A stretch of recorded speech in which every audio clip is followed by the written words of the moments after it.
Dear Journal, when our days come to a close, what is more important?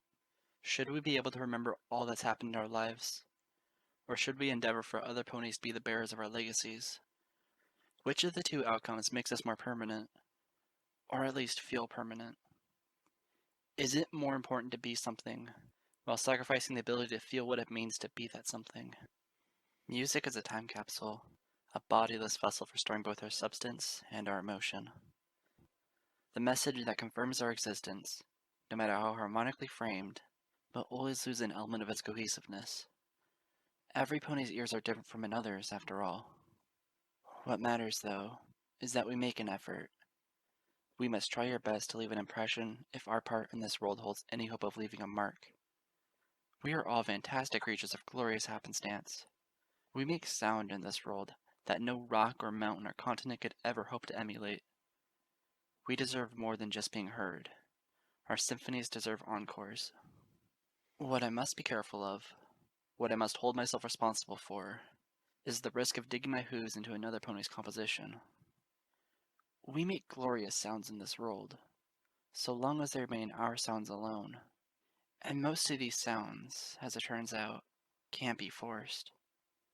If they must be heard, they should be respected first and foremost. When all is said and done, an encore is best enjoyed in the original composer's memory, for that is the song's purpose since its day of creation. The roar of crashing pins echoed throughout the alley as Birdie rushed over to a series of chairs in front of one of the many shiny lanes. She came to a stop, panting, and busied herself with removing a silken scarf from her neck. "So terribly sorry for being late, girls." She smiled tiredly at her 5 close companions in the center of the noisy place. "But I had a mountainous pile of dresses to patch up today at the boutique, and, well, you know how it is. What matters is that you're here, and now I can begin properly keeping score," Twilight Sparkle cheerfully said from where she sat at the local scoreboard. Applejack was lining herself up to chuck another ball down the lane before the other 5 mares as she continued. "We're only at the end of the 3rd frame. I hope you don't mind that we had Fluttershy bowl for you the first 2 times." "Rarity, Fluttershy bit her lip and blushed behind a pair of loose bowling shoes in her grasp. "I may have hit the gutter once or twice." "Do not fret yourself, darling," Birdie said with a wave of her hoof. She looked sadly over at Twilight. "I'm here only in spirit, Twilight. I absolutely cannot toss any large balls at ungainly cudgels tonight. I spent a better part of the afternoon at Aloe and Lotus's day spa, and I'd hate myself forever if I were to muddy these hooves in such dreadful shoes as this place offers." Fluttershy squeaked and dropped the tiny articles in her grasp. "I knew it. They are dirty." "They are not, Fluttershy. They're disinfected all the time. I promise you that they're fine." She cleared her throat and looked at her other friend. "Rarity, nothing stopped from blowing that one evening week after the gala. I thought you enjoyed yourself here in the alley." "That's because anything was rapturous following that most deplorable of excuses for a gala," Rarity said with a roll of her eyes. "I know you're wanting to make a regular thing out of this whimsical sport, Twilight. But whether we're throwing darts or playing badminton, none of it matters to me so long as in your loving company." She tilted her head up with a tiny smile. "I just have to sit this one out for the time being. Next week, I'll be more than capable of dipping my hooves into the boiling water, if you pardon the pun." She sat down on a red chair beside Fluttershy. "Just wait. You'll see. Hew, hew, hew!" She shrieked and hopped out of her seat, desperately rubbing her flank. "Was that gum? Gross, gross, gross!" Twilight sighed. The crashing of pins filled the air yet again. "Ah, shucks." Applejack's ears drooped as she gazed at one remaining pin. "Oh, what's this?" Ramiras orbited Applejack with a wicked grin. "Has the apple fallen far from the tree?" "It did?" Pinkie Pie's face popped up between them as she gasped at Applejack. "Did it fall into a chocolate lake on the way down? Whoa!" Applejack was shoving Pinkie out of the way to glare at Rainbow Dash. "No pony in Ponyville has gotten a perfect score at bowling in over 10 years. I'm catching up to you yet, you flying featherweight." "In your dreams, Apple Snort." Rainbow Dash spat on her hooves, rubbed them together, and grabbed the nearest ball. "'Cause Miss Perfection has shown up to dance." "Oh, get off your high, self." Applejack frowned. "You couldn't dance your way out of a cornfield. Oh, why's everything gotta be a farm reference for you?" Rainbow Dash angled himself sharply down the lane, holding the ball ready. "Prepare to kiss my tail. I ain't puckering up to no pot of gold." "My, we're all rather festive tonight, aren't we?" Rarity remarked as she finally took her seat. "Dare I ask who's winning?" Fluttershy blushed. "Not me." "I'm pretty sure you have time to catch up yet," Twilight Sparkle remarked. While Rainbow Dash loudly flung her ball, she folded a book entitled A Common Questions Guide to Knocking Pins in front of herself. It says here that in the year of 957 of the Celestial Era, a pony named Philly Frames came back from a 15-point deficit to win a national tournament. A charming anecdote, Twilight, Rarity said with a dainty smile as Pinkie Pie hooked her cup of juice from the concession bar. But we're not exactly here this evening to make history. The sound of thundering pins echoed again, followed by Rainbow Dash's loud, self-indulgent cheers. Rarity sighed as her eyes went square. Well, most of us aren't. Some ponies stopped the bus. Rainbow Dash hovered back to her chair with her head held high. 'Cause I gotta get off on Awesome Street. I thought I left the manure shoveling back at the barn, Applejack said with a groan. She took a cup of juice from Pinkie as she gazed over at Twilight. Who's next, you reckon? Well, Twilight scanned the scoreboard and drew an X in the last white box. Rainbow Dash has 30 points in the first frame. That much we know. We also know that I'm Goddess Supreme of the Alley. Twilight rolled her eyes and continued going over a sheet. This is the beginning of the fourth frame, which means... Oh, Rarity. Good timing. You're up. Can't be done, darling. Remember? Besides, I'm quite vexed with gum and coffee stains over here. Oh yeah, right, Twilight scratched her chin. Fluttershy? Did you want to keep taking Rarity's turn this game? Oh, why would I want to do that? Fluttershy asked. Her wings melted limply around her as she cast a sad gaze towards the floor. Oh, I see. It's to give me a chance to maybe, possibly, get a score high enough to compete with you girls. No, Twilight exclaimed. Nothing like that. Ooh, ooh. Pinkie Pie bounced in front of Twilight's face. Let me take Rarity's spot. It'll give me even more chance to throw the ball through the hoop. Pinkie. Twilight frowned and pointed towards the back end of the alley. That hoop is part of the arcade behind us. It has nothing to do with our game here. You know, with the pins? Yeah, but if I go twice as much, then I'll have a greater chance of scoring the purple monkey. Twilight Sparkle blinked. She swiveled to face the score sheet once more. Maybe we should just let some pony else join. Why the hey not? Applejack stifled a yawn and kicked back in her seat. She pushed the brow of her hat over her smiling face and listened to the distant crashing of pins like waves on the beach. The more the merrier, right? Rainbow Dash blinked. Like who? Let me pick. Pinkie Pie's eyes scanned the immediate vicinity beyond where they sat.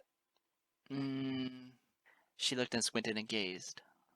Her eyes fell on me, then brightened. Oh! She hopped over and was leaning on my table so hard that she almost tipped it over.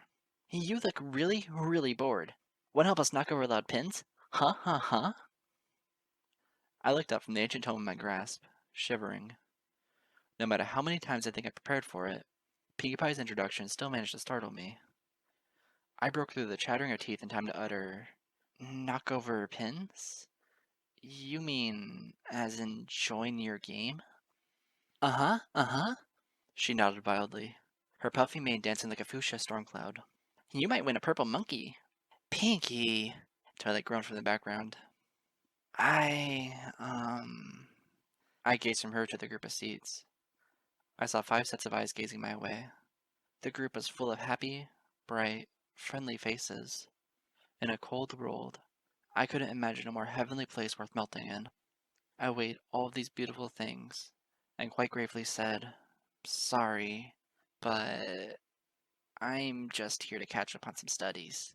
I can't afford to go into a game. Studies? Pinkie Pie's face twisted confusedly. When she looks vexed, I know that something cosmically bizarre has happened. You'd have better luck doing homework in a dragon's nest. Me? Fluttershy sunk in her seat. Please, Pinkie. You know how much I hate the D word. Oh, stop being a scaredy cat, Fluttershy. Rainbow Dash says the D word around you all the time to describe Angel. No, wait. That's the other D word. I do not. Rainbow's voice squeaked. Applejack chuckled. Pinkie's head twisted to face me again, followed by the rest of her body. You sure you don't want to come and join a super fantastic game of heavy ball tossing? Pinkie, Rarity sing-song from across the loud alley. Be a dear and leave the delicate unicorn alone. I'm quite fine, ma'am, I said with a soft grin. Go and be with your friends. I'm just biding my time. Okie dokie Loki. Pinkie Pie turned around and bounced off. Guess time can't bite itself. Good luck with that. I waved her off. Once she was gone, submerged in the warmth that had gathered around Twilight, as had always gathered around Twilight, I let my hoof drop to my side as I sighed. Forcing my gaze to tear away from them, I adjusted the sleeves of my hoodie and tried to absorb myself again in almost maniacal ramblings. I was only meagerly successful. I know it's as though I'm stalking the 6 ponies at times, but does it really count as stalking? I could be in the same building with them 30 nights in a row, and still they'd never know that I had been there. Is it a crime to live on the fringes of something so deliciously warm that it feels as though I'm there in spirit? It's not hurting anyone. It certainly isn't hurting myself. I sighed, trying to focus on the gloomy paragraphs in front of me, as if there was anything worth studying them for. I had learned on the very first day of reading Kamaho's records that only so much could be gained from the magical words they had unwittingly bequeathed me. I had attempted to take my findings of Twilight just 2 days ago. I think that was a mistake. Exposing her to the forgotten history of a cursed rosy unicorn only led to more confusion. No matter how learned a pony Twilight is, the only way she can remotely help me in my search is for me to coax her into the reality of my cursed existence.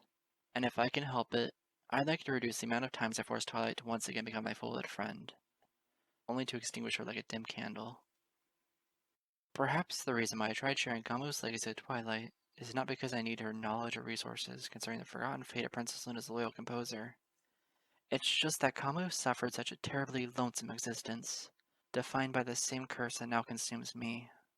Being able to communicate with another pony about him makes me feel like I'm looking at a mere history book, instead of a gruesome map to my own destiny. I feel less like I'm a shadow to Comet Hoof when some pony like Twilight looks at me. When I see her warm eyes, when I remember what it's like to have meant something to some pony beyond a casual, fleeting glance. I remember now, as I remembered then, that some pony once meant everything to Comet Hoof. And still that didn't stop the curse from tearing his life asunder, to the point that only madness served as his eternal companion. He was loyal to his princess, to his wife, and to his city. In the end, what did that get him? What will that get me? The thought was too unbearable to comprehend. The crashing of bowling pins turned into horrific thunder in my ears. I swept my belongings up into my saddlebag and practically galloped away from that place of hope and whimsy. After 3 solid nights of perusing Kamahoof's text, I could barely get any slumber. I knew just how much sleep I had lost by the time I was trotting into Ponyville, only to hear the bell tower on the fringes of the town announce that it was 6 in the morning. There was light on the horizon, but no pony but myself was awake. I used to adore mornings like that. There was something tranquil and blissful and ghostly about them. In the dim, golden light, foggy mist rolled into wispy clouds that danced atop the lake waters and cattails and grass blades. Normally, on a morning like that, I would find a place to stand, pull out my lyre, and strum a few random bars of music while my eyes scanned the landscape for the town's early birds. Carrot Top with a wagon, Derpy hooves on a mail route, Morning Dew and Ambrosia sharing a walk. However, on this one sunrise, I was completely sapped of strength. Every time I lifted my eyes, I had visions of Canterlot's blood-stained streets, of invisible bodies appearing in a haze of magical, purple incandescence, of a pony hanging from a noose above Kamahoof, where before there was nothing. Dr. Kamahoof had played Twilight's Requiem, and for doing so he had been granted the ability to see a lost world within the realm he had existed. I too had played the Requiem, and though its magic faded over time, I was afraid to look around too much or else I might see something in Ponyville that would answer my questions and confirm my horrors all at once. Comet Hoof's book wasn't the only journal I had fitfully read those sleepless nights.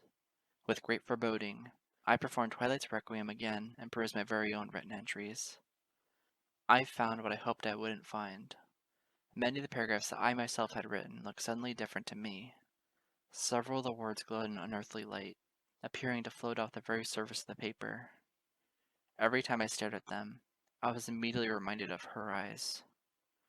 Without knowing a single thing about Comet Hoof, I myself had taken an unwitting venture into the realm of the unsung, and when I came back a piece of her had come with me, clinging to the haunting notes of the 8th elegy. Her song had turned Comet Hoof's life upside down, rewriting the very reality he had come to accept as truth. Just how much of my own existence has been defined by her song? How many of my words are hers instead of mine? Oh, what is real anymore? What can I believe in anymore? She took Alabaster's and Penumbra's child. She took my life and my friendships away. Must she have the world too?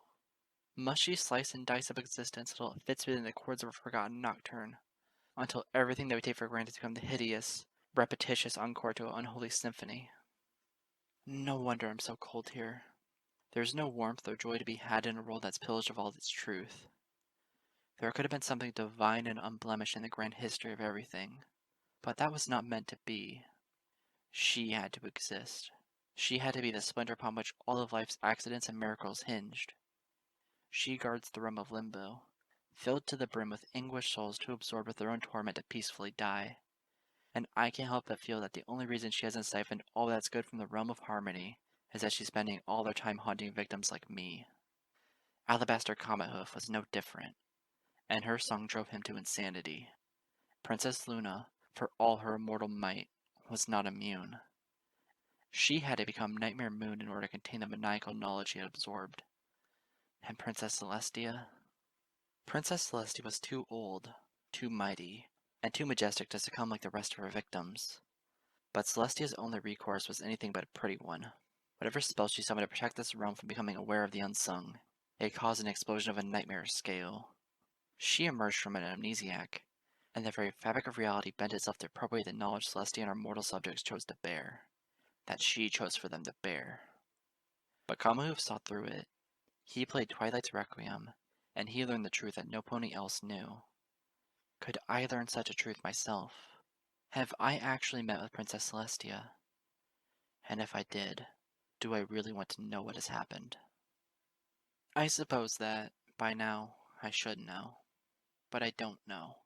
Just as I didn't know that morning when I limped through the misty reaches of town. I had played the Requiem several times and approached the pages of my own journal after each occasion. I saw the glowing words that pretended to be mine, but no matter how much I stared at them, I couldn't summon a deeper truth from my thoughts. It occurred to me that the only way I could figure out the grim reality behind my discolored entries was to go about it scientifically, by repeating exactly what Kamahoof himself had done.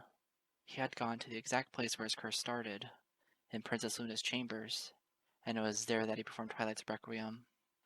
If I wanted total clarity, that meant one thing. I had to go to the center of town, to the exact spot in Ponyville where Nightmare Moon had landed and infected me with her unsung essence, and I had to perform the Requiem there. But I didn't go to the center of town. My legs just wouldn't let me. Instead, I trotted across the village that morning until I stumbled upon the Ponyville Town Cemetery. I know it sounds grim, but I've taken strolls through that place on several occasions. It has not been uncommon of me to do so on the edges of both day and night. Life is most evocative upon the shores of death, and that is true at any age and in any generation. What are graves, after all, other than the poetic encompassing of warm and happy lives? I imagine an empty cemetery reflects an empty community, something that is full of ponies too afraid to embrace their past and futures all at once. History is full of many things, most chiefly names. So many of them glisten before me in that lonesome garden of graves. The dates beneath the chiseled letters add gravity all on their own, but nothing pulls my heartstrings more than the added words, the subtext, the lyrical markers left by hooves that are no longer with us. Inkstep, 920 to 995, beloved father and husband.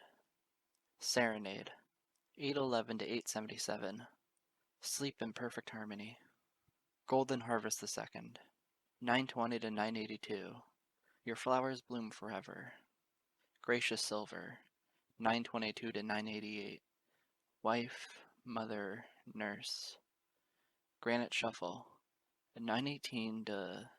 I paused in front of the last gravestone, a pale slab with black borders. I squinted at the name. The characters were very solid and real, and yet the date didn't have an end.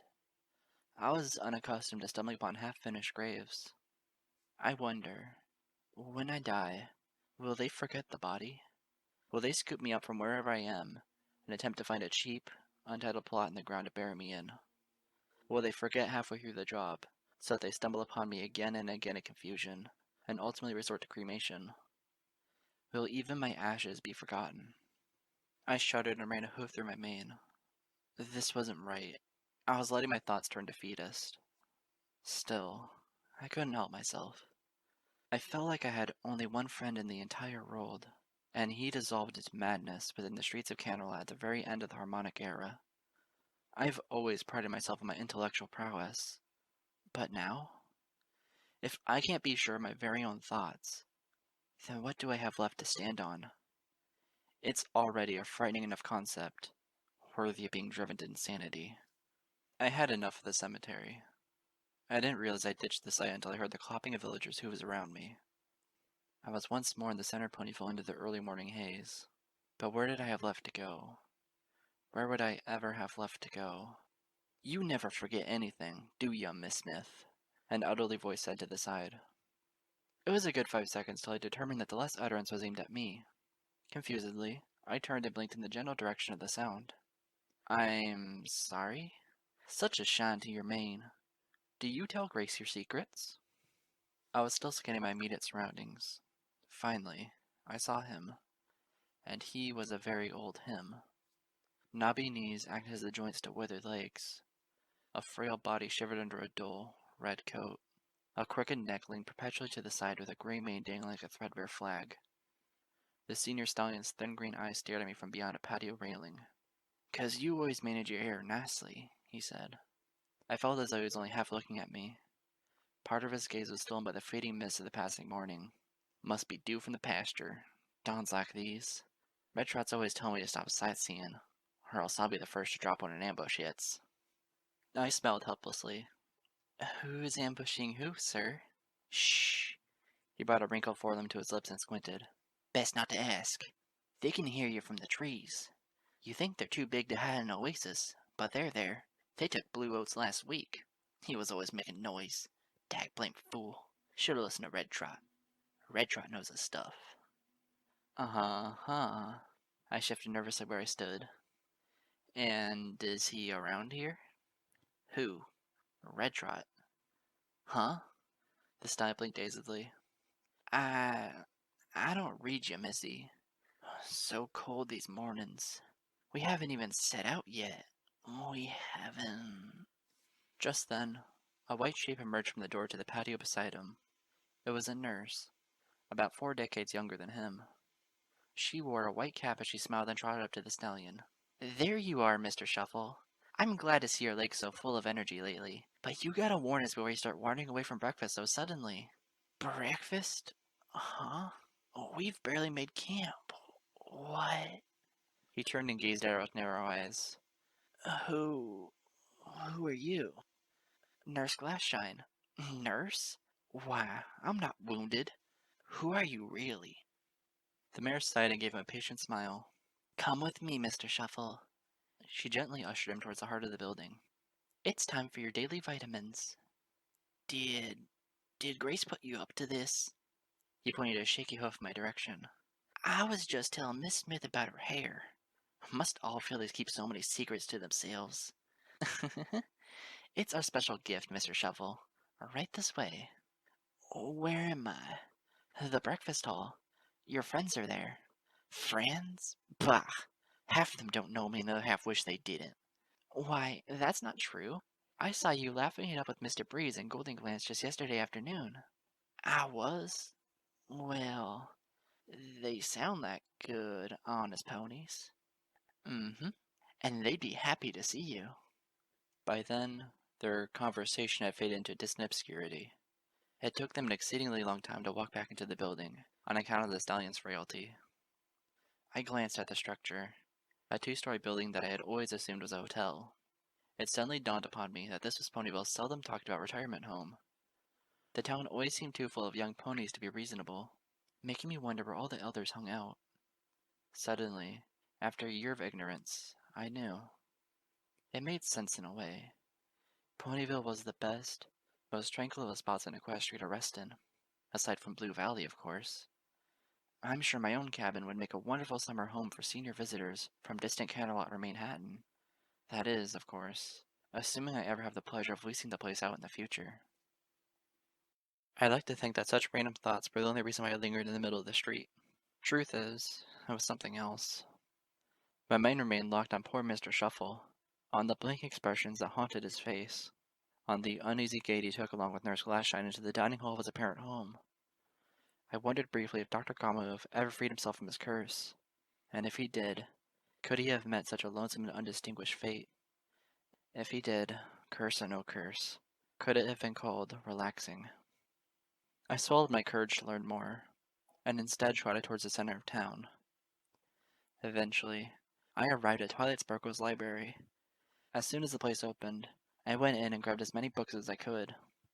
I had no less than 8 resource materials on candlelight history laid down before me as I sat at a table for an entire day of reading. Not a single page got perused.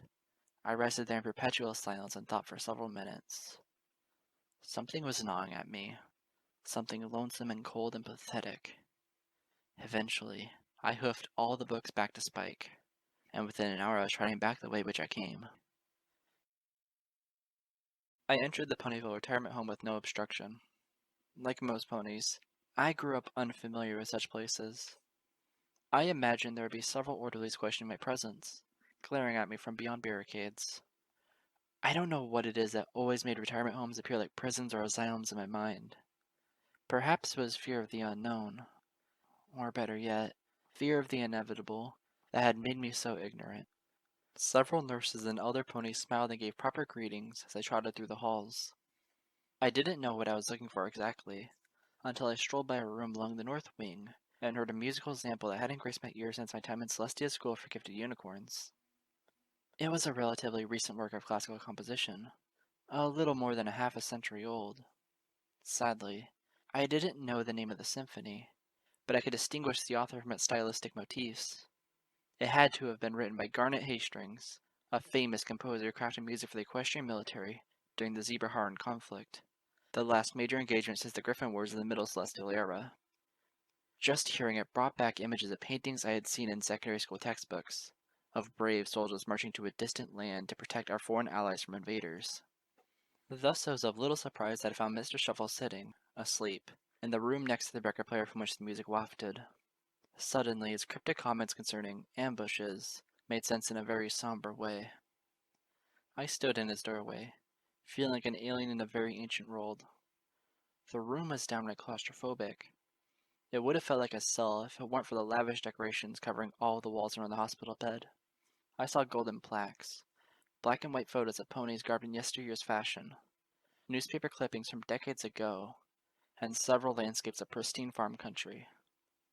In the center of the room, beside the chair on which the old stallion slept, a chess table had been set up, complete with several black and white pieces forever lingering on the verge of a game that would never start. A gentle breeze wafted through the room, and I realized from the dancing curtains that the brightly lit window to the corridors was wide open. I murmured to myself. At least it's comfortable. The old stallion awoke with a hacking cough. Duh! I jumped back, nearly colliding with the doorframe. He slowly leaned his dirty frame forward, his eyes opened through a mucus film before spotting me. Always rotten timing. I winced, trying not to stare at the crooked lean of his skull or the tremble in his limbs. I'm so sorry for disturbing you. I'll just be on my way. Why couldn't the roadshow have been in Stalingrad? He growled. One of his eyes opened wider than the other. Do you know Move Along Daisy? I blinked confusedly at him. Huh? Well, do you or don't you play the harp? He pointed across the room. Don't tell me you're a singer. A singer never wears a mane like that. I blinked, then glanced at my golden cutie mark. Oh, well, I play the lyre, but I guess that's not too far from a stretch from the harp. Blueoats fancying himself good with the jaw harp, Mr. Shuffle rambled. I keep telling him that our ponies have no business playing the jaw harp. That's for unicorns to master. But he never listens. Never listens at all. That's why he's not around. He stumbled on his own words, glancing off beyond the dancing sway of his curtains. He wasn't around. He... There was a period of silence, at the end of which I gulped awkwardly. I see you're a fan of Garnet Hastings, I said as I pointed at his record. He's a legend at Candlelight music halls. They still play his compositions at Wonderbolt shows. He's a pompous hay-hole who likes to serenade young colts to their deaths, Mr. Shuffle spat in sudden fury. I jolted at that, gritting my teeth. Um, well, I leaned forward again. Why do you listen to him then? 'Cause I like the beat, Mr. Shuffle said. Oh, silence filled the room again, save for the pumping melody. Okay then. Who are you, Missy? Is it time for more vitamins? Oh, no vitamins, I said, shaking my head. My name's Lyra Heartstrings, and I was just passing through. I never really knew that this retirement home was here. They play it up and down the river, out of those speakers. They never come out of the boat. Nope, not like us. We get to know what mud is like up close. Mud becomes our best friend. Even Red Trot can't keep his horseshoes clean to save his coat. You don't say, I remarked. Does that get him in trouble with, his commanding officer? He is the commanding officer. Red Trot is? He shook his head dizzily and squinted my way. Who? Red Trot. The stallion I'm assuming you were just talking about? Who are you? I started, sighed, and hung my head. I'm Lyra. Lyra Heartstrings. Time for my vitamins again? No, Mr. Shuffle. I impersonated a kind face nurse from earlier. Just rest easy. I'm sorry to have bothered you. I felt stupid. And when one feels stupid, the most relaxing thing to do is make an exit. So I turned around to do just that when... That's all right, Miss Smith. You always have important things to do. I froze in my step. I turned around. Huh? He leaned back in his chair, resting his frail bones beside the record player. What, with running the farm and all, apples are always your passion. Grace says you'd much rather go out with a tree than a fine, handsome stallion, but Grace is always going on at teasing you. I trotted a few feet into the room. Who did you just call me? What? Did you take on the Orange family name? He tried laughing, only for it to come out as a wheeze. You said it yourself that you'd much rather be buried alive than spend one single day in Manhattan. What? I looked at him, and then I looked at myself, at my mint green coat and dainty stature and lightly colored mane hairs. Suddenly, a helpless chuckle escaped my lips. You think I'm... I stopped in mid-speech, cleared my throat, and stammered. Well, things have changed, Mr. Shuffle. Manhattan isn't all that bad. In fact, my granddaughter Applejack visited the place there herself when she was a filly. Didn't you know that? Your granddaughter? He gazed crookedly at me. I winced.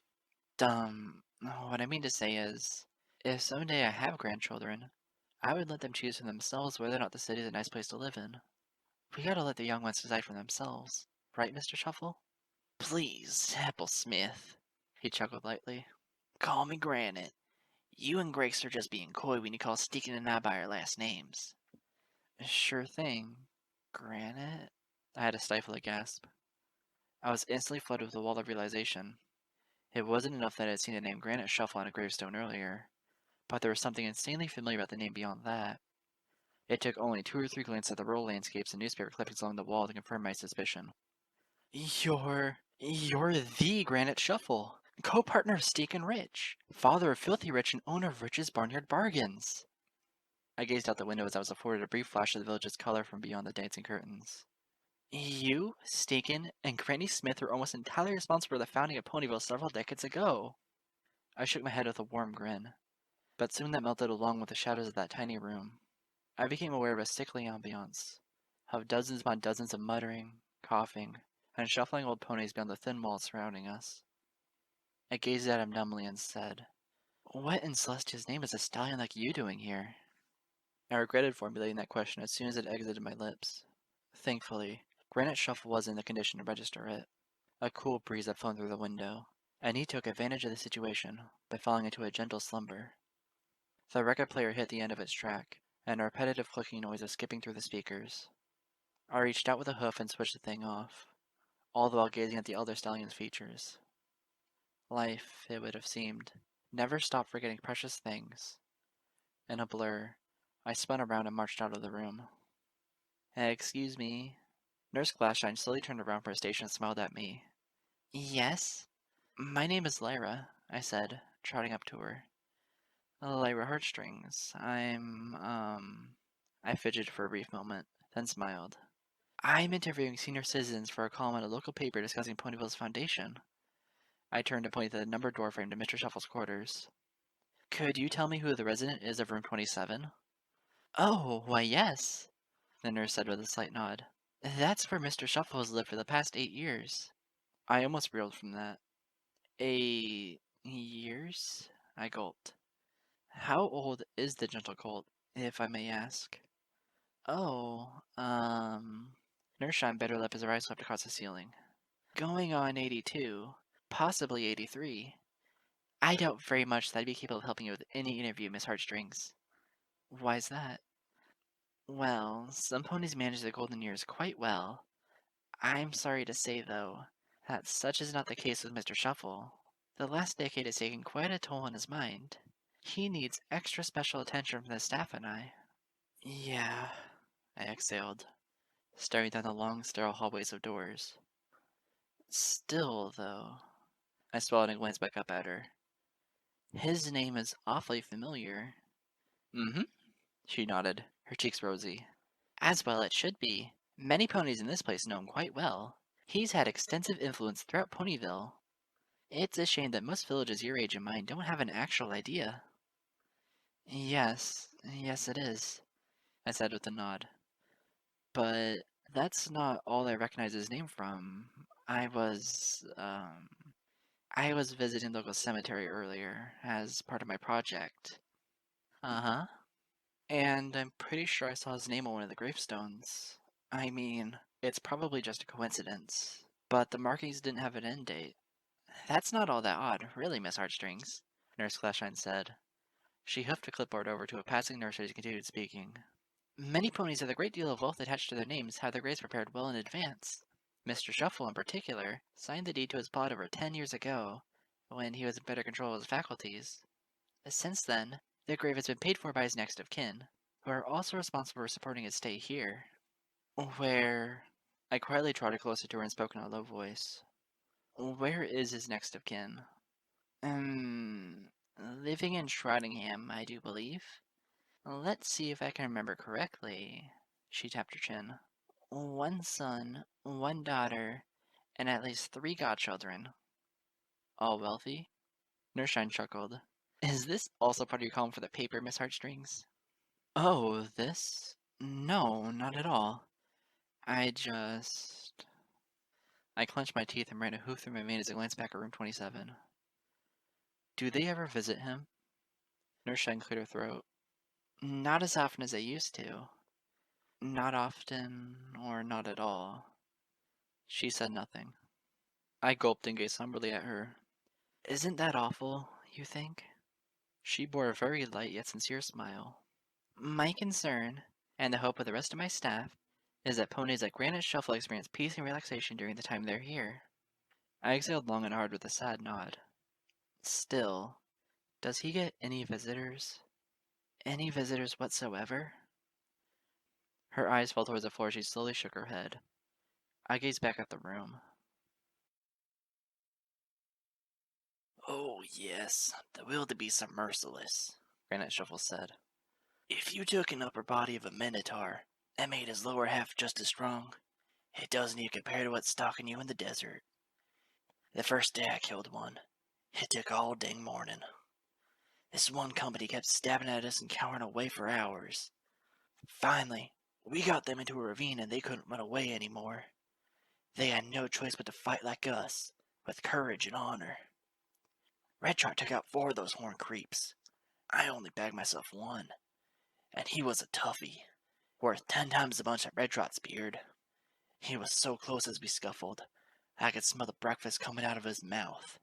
The same disgusting crap they eat in that putrid land they marched from to attack the zebra's oasis. Such selfish, deplorable creatures, them wildebeests. Who could mother such a thing? I don't want to know. Blue Oats thinks he knows, but he's an idiot.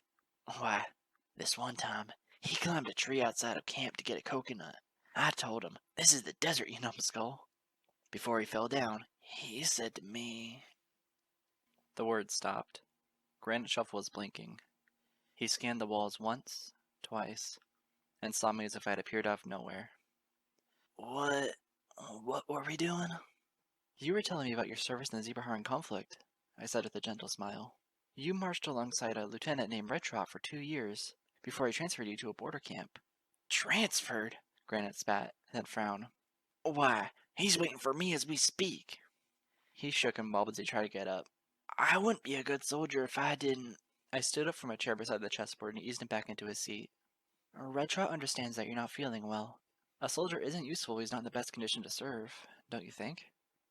What? Why? He blinked awkwardly my way. Am I coming down with something? He glanced past the dancing curtains and the multiple photographs along the wall. Where's Grace? My legs feel better. I can leave Stalliongrad now. Miss Smith sent me 5 letters in the last year. I really wish to write back to her. I leaned my chin on my hooves and smiled gently at him. Miss Smith must mean an awful lot to you. He smirked crookily all of a sudden. It's just that you've always had that way of strutting your stuff. I blinked, then bit my lip. Mr. Shuffle, I'm not. Even when sweating it to make all that sap apple jam, you look prettier than a hearthworm at sunrise. I'll never know the secrets you mares use to keep yourselves so gorgeous. Why, even Wish Step. He stopped yet again in the middle of his speech. I raised an eyebrow. Wish Step, Mr. Shuffle? Said she'd stop by one of these days, He stammered, his eyes thin. Business is always booming in Trottingham, she says. I know that Filthy and Junior haven't incapable hooves. But the market lately, I haven't looked at it in ages. Today's newspaper's so hard to read. And in the mornings lately, it's so darn cold. He shivered and ran 2 hooves over his shoulders as he glanced at the chessboard from afar. The desert these nights. Blue Oats keeps whimpering in his sleep. I don't want Red Trot shooing him out. He's just a colt, really. If he knew I hushed him back to slumber in the middle of the night, I don't know what he'd... He gulped as his eyes darted in brief fright along the ceiling of the tiny room. I've been someplace. I don't know for how long. They'll want to know before they discharge me, Miss Smith. He glanced at me. Could you ask Grace how long it's been? I stared back at him, but I could hardly say anything. I glanced out the window. Night had fallen. I had been there all day, listening to him, navigating the complex and fragmented circles that remained of his life. After so many hours, I was no closer than he was to putting the puzzle pieces all together. What was worse, I felt I was the only one who knew that something wasn't whole. His eyes hardened as he stared at the chessboard. Such a smell to them, he grunted. To think such animals can know a proper sport as chess. The zebras invented it, but wildebeest had to steal that too. I wonder if those horned menaces ever really have children, or just mold them out of the crap they find in the villages they take. I chuckled helplessly. I'm sure the wildebeests are more than capable of having families, like the ones we made peace with 30 years ago, Mr. Shuffle. He wasn't listening to me. Instead, he was being true to his name, getting up out of his plush chair and scooting on frail hooves towards the chessboard. Once he found his way to the stool opposite the table from me, he reached a hoof out and immediately moved a white pawn forward. I looked at him. I looked at the board. I looked at him again. He was still staring at the mahogany and marble pieces, teetering slightly with the day's exhaustion. Whether or not that was an invitation, I suddenly knew the only way to respect my elder. Okay. I took a deep breath for courage and moved a black pawn to meet directly with his. It's been a while for me, though I imagine it's been even longer for you. He moved another pawn without hesitation. I blinked. Well, all right. I moved a pawn of my own to block that piece. In swift order, he brought his knight out and I met with a knight of my own. We faced off with pawns against pawns, bishops brushing past with rooks, and aimlessly elusive queens. Our dialogue was replaced with sliding figures and the tiny taps on the wooden board. I wasn't sure how far this was going to go, and I was trying to think up an easy way to bow out of what seemed to be an inane exercise. Then, Out of nowhere, his bishop slid out and eliminated my second pawn while immediately putting my king into danger. I did a double take. If I didn't move my king now, it'd be an instant checkmate. And even still, I suddenly realized that my most important chess piece would be in danger from his knight and bishop for the next half dozen moves. I fancied myself a relatively competent chess player. I had squashed other fillies in my dormitory at Celestia School for gifted unicorns. A part of me, I'm sure, felt that I could have humored Mr. Shuffle's senility, but I suddenly realized I was not one to be toyed with in the sport. The next 10 minutes consisted of the most stressful game of chess in my life. It was a match I knew from the start that I was going to lose. I only kept making moves in order to save what was left of my dignity. I didn't notice just how quiet things had become in that tiny room. What's more, I almost entirely forgot the nature of my visit. All that mattered was the game. The only game of chess in my whole life that has ever made me sweat. For the first time in months, I felt like putting my hoodie through the wash. Do you still call him Big Macintosh? I looked up from what was left of my massacred black army. I beg your pardon? When your daughter-in-law gave birth, I could have sworn all the Ponyville showed up in the fool's flank hitting the floor of the stable, Granite Shuffle said with a sly smirk. You must have been scared out of your wits for her. I raised an eyebrow. He was still only partially in this world, and yet there was a firmness to his voice that sounded more confident and secure than any other sense he had uttered that entire day. I couldn't help but smile. Well, he was named Big for a reason, Granite, and he's kept true to that name all his life, except when it comes to his ego. Too bad he doesn't take advantage of his strength when push comes to shove. The old stallion murmured as he continued decimating me in chess. If only he was more like that little Spitfire, you know, the one with the freckles. I giggled. The air felt warm and happy as I finally, utterly lost the game. Yes, well, no pony's perfect, and I'm sure Applejack wouldn't be nearly as strong if she didn't have Big Mac to lean on. That's what family is for, Granite Shuffle murmured. He reset the board, and I was too slow to stop him from starting a new game. He moved his pieces forward, and I scrambled to confront him. All the while, a dull exhaustion wafted through his vision. Family sticks by you no matter what. It's not about money or earnings. It's about living, and living together, even when things get tough. He was losing pieces this time. I didn't revel in my victories. I paused as I saw him gazing into the shadows, those voices directed towards me. I have always admired the family you raised, Miss Smith. I bit my lip before eventually asking, Have you ever told me this before, Mr. Shuffle? His eyes slowly opened and closed. I don't know. He swallowed slowly and bowed his head. But Grace says... His voice drifted off, soon to be replaced with a low snore. He sat on the stool, his head partially bowed. I felt nervous and awkward again. I heard the shuffling of a nurse's hooves outside. Sparked by a slight panic, I decided that I had visited long enough. I left his home, but not without grabbing a blanket from the nearby chair and draping it over his frail shoulders. I couldn't sleep that night. I had Kamhoof's journal lying beside me, along with all the futile attempts at writing down the scattered notes of Desolation's elegy. However, I had hardly read a single page out of each. I lay there on the cot in the shadows of my cabin, staring at the ceiling. Instead of thinking about the unsung realm, or the burning ruins of Caernarvon at the end of Shadow's Advent, I was engulfed in a cyclone of alien sensations. I saw deserts full of war-torn villages. I envisioned mobile hospitals outside of Stalingrad, where wounded soldiers are being treated by mayors with old-fashioned main styles. I saw jars full of Zap apple jam being lined up in an antique market stand. I saw chess pieces gathering dust, just like the photographed faces of family members, too rich and too distant to ever shake loose the sediment of so many neglectful years. Somewhere in all of that haze, I hoped, I prayed, that there was something worth smiling about. And for a brief moment, there was. Did it really take playing the game of chess to bring it out of Mr. Shuffle? He's obviously had a history with Granny Smith and her family. I knew that it was none of my business, but... Could he afford to make it any of his business either? Was such a pony any more or any less of the stallion he once was, without the memories that formed the pillars of his existence? What are any of us when we are stripped of all of our yesteryears? Is the blank slate left over just as worthy of being respected? Don't we deserve to have our substance dredged up from the depths, if it's something capable of being done? I had a curse to cure. I always had a curse to cure. It's the most essential conflict in my life. But what of Granite Shuffle? The curse was his life, or at least what was left of it. I couldn't stop thinking about him, about his tiny room, about his dusty chess pieces. I couldn't stop wondering what his thoughts were when his eyes first opened in the morning, taking in a world more barren than any desert in history. Were his thoughts full of confusion and fear? Did he live each minute upon the crest of panic gasps?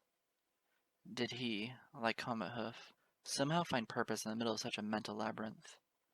Or was it all destined to melt into madness? They don't worship Luna or Celestian Stalingrad, Miss Smith. Granite said as he moved a black chess piece across the board in the morning light. They worship the Queen of Stars. It's the Stalingrad ponies' fancy way of honoring both Alicorn sisters under one temple roof. That's why Celestia hasn't raised a son in that town in so many years. Stalingrad Equines expect both princesses to be together at all times. Since Luna became the Mare and the Moon, that's been rather difficult. Mr. Shuffle, I began, smiling across from him as I desperately attempted to defend my pieces against his. Hear me out. When I first arrived, he started the game without saying anything. I don't know if that suggested some sort of familiarity or not, but I decided to play along. I hadn't the wherewithal to tell him that we were continuing our game with our pieces switched, on account of the stool he chose to sit on. Regardless, it took the elder very little time to dominate the game, as if he owned his pieces from the get-go. What if I told you that Princess Luna is freed from the heavens, and is no longer Nightmare Moon? Bah! Don't be making up stories about the Holy Sisters, Miss Smith. Granite spat, though I detected the residual curve of his lips. That's wildebeest talk. Only Grace would make a joke that rude. I giggled. I bet Gray shocks the bridles off the ponies in Stalingrad. Oh, all the time. She even makes the other nurses blush. Why? This one time, she was giving Red Trot a sponge bath, and the lieutenant tried to make a pass at her. To this day, the soldiers think that he got his shoulder dislocated in an ambush. Only Grace has told me different. I chuckled. Just at that moment, Nurse Glashine shuffled past the room. Upon seeing me, she stopped with a jerk and swiftly trotted in. I'm sorry, you are... I cleared my throat and ritualistically answered. Lyra. Lyra Heartstrings. I'm sorry, Miss Heartstrings, but this isn't visiting hours. Unless you're here on behalf of Mr. Shuffle's next of kin, I'm going to have to ask you to come by later. Oh, but that's just the thing, I pointed out the door. There was that note delivered by Mr. Shuffle's daughter, Wishstep, last night, announcing my arrival. No? Nurse Shine's face scrunched up in confusion. What note? You didn't see it? I pointed even further. She left it at the nurse's station. Really? I'm going to have to check that. She turned and marched away. Wait, right here. Will do. I gazed calmly as she walked 5 feet, 10 feet, 15 feet away. After a cold chill, I adjusted my hoodie and turned back to the chess game. So, what do ponies in Stalingrad do most of the time? Mr. Shuffle struggled to move his queen across the board.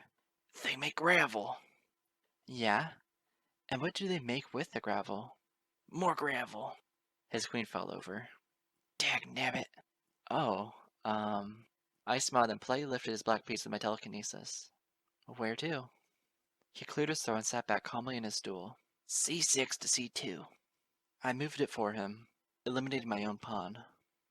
As I looked over my pieces, I murmured, You know, I did some asking around town before coming here. Really, Miss Smith? Since when did you come to Stalingrad? I gently danced my way around that detail, and I heard all about this Grand Chess Champion, a legend in his time. He won the Equestrian Masters Division 4 times in a row. He made a record, and even played a game against Prince Blueblood II, a game that he won for that matter. Can you imagine that? A simple Earth Pony business stallion defeating an esteemed member of royalty. Heh, I'll believe it when I see it, Mr. Shuffle grumbled. Did he ever win himself some trophies? I glanced over his head. A dozen plaques hung on his wall. They glinted with gold letters and dates in the morning light. A few, I said with a smile as I looked back at him. I'm sure no pony has ever surpassed him. Quit stalling. You gonna make a move or not? I chuckled and moved a knight to threaten his queen. You're certainly in an impatient mood this morning. Can you blame me? Stinkin's late for the meeting. He's always late. I swear, he only gets a bigger share in the Zap Apple Jam profits because his family lived here first. Not my fault I was born in Baltimore. If it wasn't for the war, I'd have settled in this here town ages ago. Heck, I could have gotten here before you, Miss Smith. But then how would we have met Mr. Shuffle? I smiled his way. And how would I have ever met Grace? Grace goes where Grace chooses to go. You know I can't tell her what for. I do. I would imagine you know enough, from how many times the two of you gabbed together and all. He pointed at one of his pawns. B7 to B5.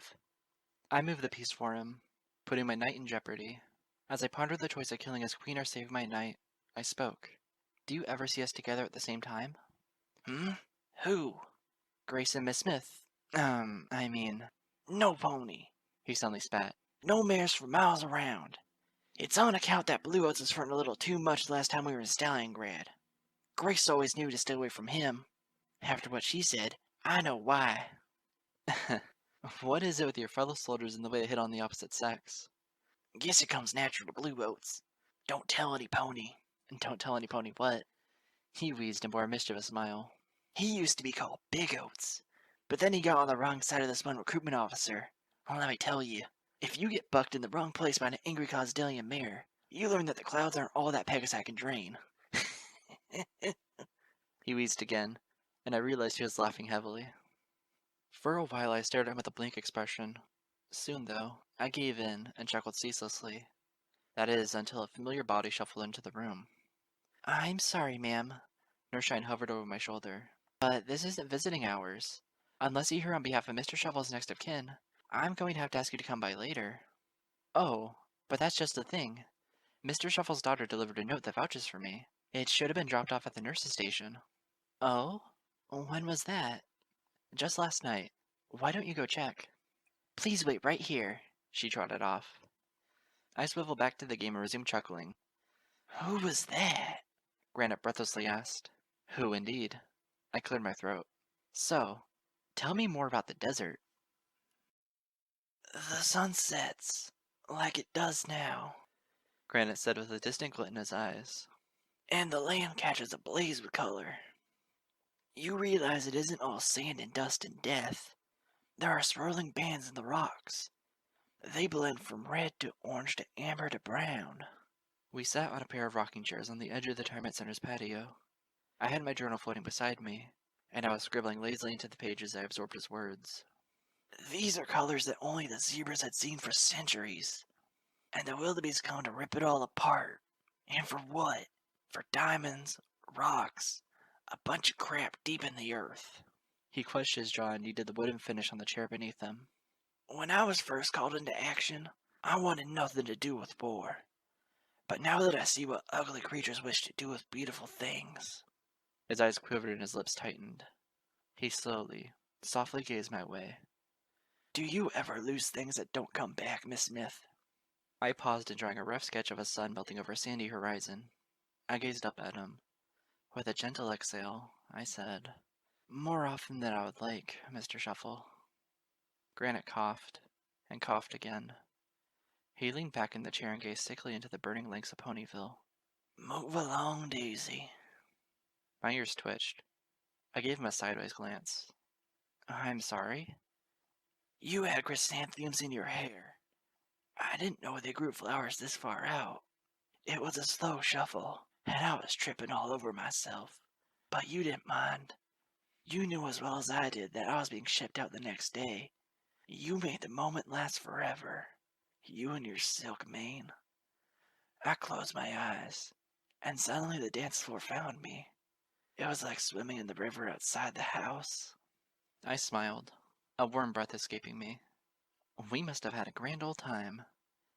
He chuckled. It was a sound laced with melancholy and love all at once. Oh, darling, not you. Your cult friend would kill me, Miss Smith. He always thought me and sneaking her after more than Zap Apple Jam. I don't rightly blame him. After all the sand and death I had seen, I must have looked so terribly lonesome.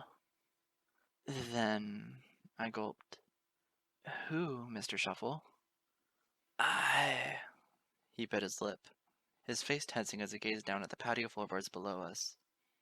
A gentle breeze kicked at his gray mane. I didn't mean to scare Wishstep. Grace thinks I was too hard on her. Perhaps it's true. It's just that Junior's gone too far. I don't blame Wishstep for taking his side. They're brother and sister, after all. But he's investing all that asparagus nonsense.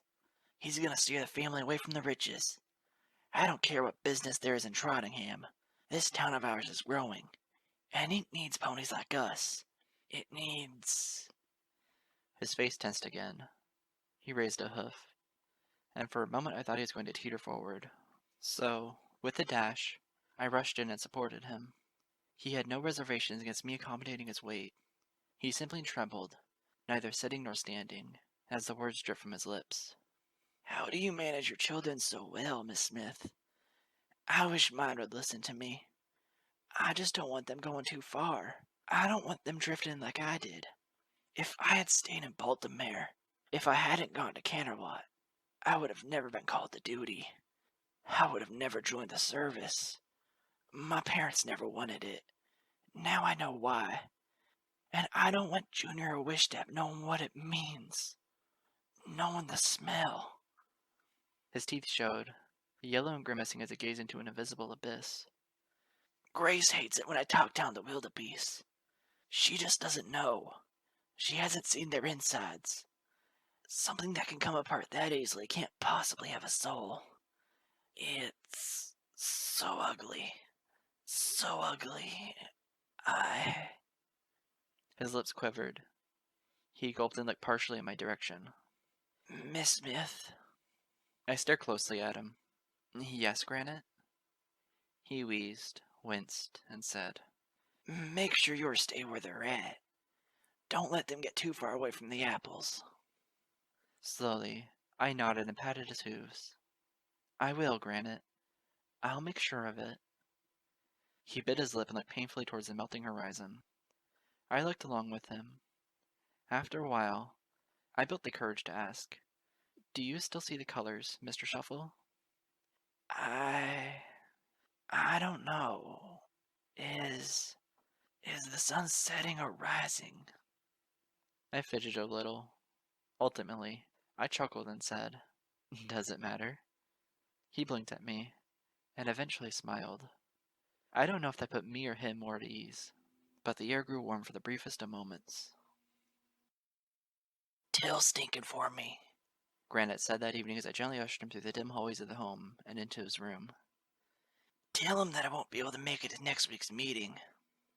I'll see what I can do, I said, gently patting him as I led him by the hoof to his chair. A dim lamp hung in the corner of the wall, bathing his wrinkled red features in an orange glow. I'm sure he will understand, regardless. He dang well better. Granite grunted. He hissed during the time I took to set his weary self down into the plush chair. I don't mean to brag, but I've been pulling the weight of this business by my shoulders for the last 10 years. Somehow I don't doubt that, I said with a wink. Who are you to give me lip? He snapped, though he bore the slightest hint of a smile. You and I have worked far longer together than was Stinkin'. What say we steal away a special stash of the Zap Apple Jam and sell out a season? I laid a blanket over his lower half while he sat. I don't think Stinkout would like that. Yeah? So? Serves him right. But he owns so much as it is. What would he do if he found out? What would he do to you and Junior and Wishstep? I'd get Red Trot to teach him a lesson or two.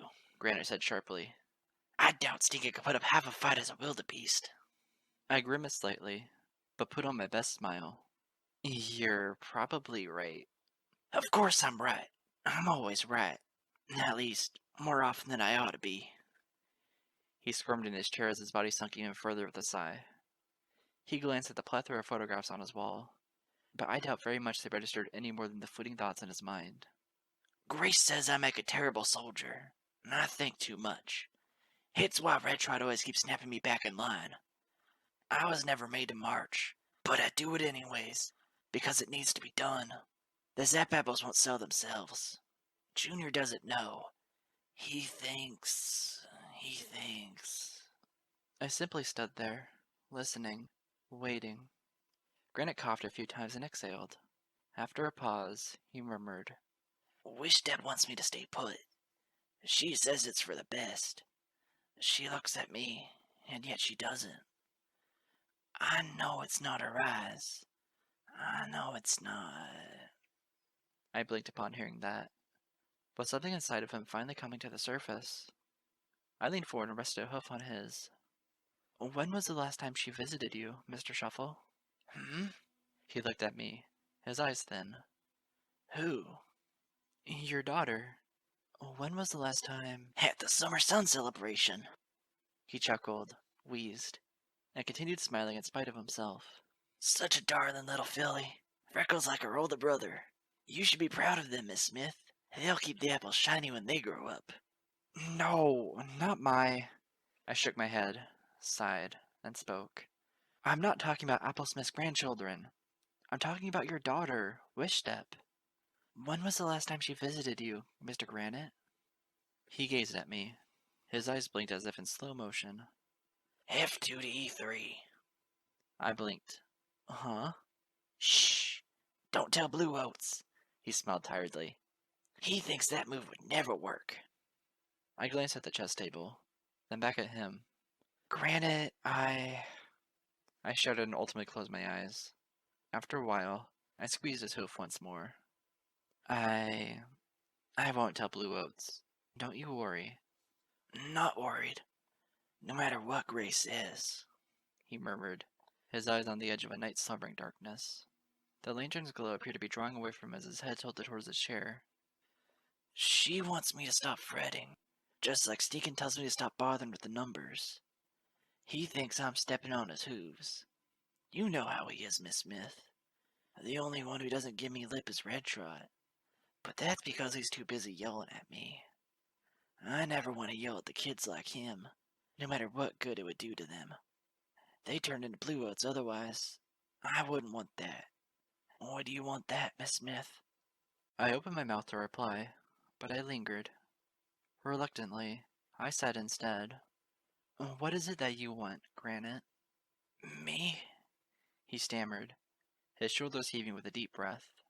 I nodded. He gazed through the floor. Something glinted in the lantern light. I spotted a tear rolling down his cheek as the stallion spoke in an otherworldly voice. I just want to go home, Miss Smith. I briefly held my tongue in place. I felt a soreness in my throat as I stroked his forelimb with two hooves and quietly said, So do I, Granite. So do I. Under the stars, I stood before the patio of my cabin. I held my lyre and was strumming notes at random. I didn't know what tunes I was making. I didn't care. Twilight's Requiem and Desolation's Elegy were phantoms of the past, ghosts that didn't belong to me, where suddenly all that was real was now. All that will ever be real is now. What assurance do we have of anything more? The past is something painted in biased assumptions, the future in wishful pretense. When she sings reality into a different shape, she is merely retelling a story that has been just as sketchy before her chorus as it remains after. When I am dead and gone, the ponies left may never remember me. But will it matter? My hollow future is their distant now, and reality will be theirs to do with whatever they wish, regardless if I existed or not. It's always been that way, hasn't it? If each and every life is so precious, then why haven't we erected a vast library for every soul that has ever existed? Sentiment is something that is scarcely afforded in this world, it would seem. Some lives are simply far easier to toss to the refuse of time than others. To believe otherwise is to make existence a chore, full of a mechanical regiment dedicated to the millions upon millions of bodies that are marching into death all around us.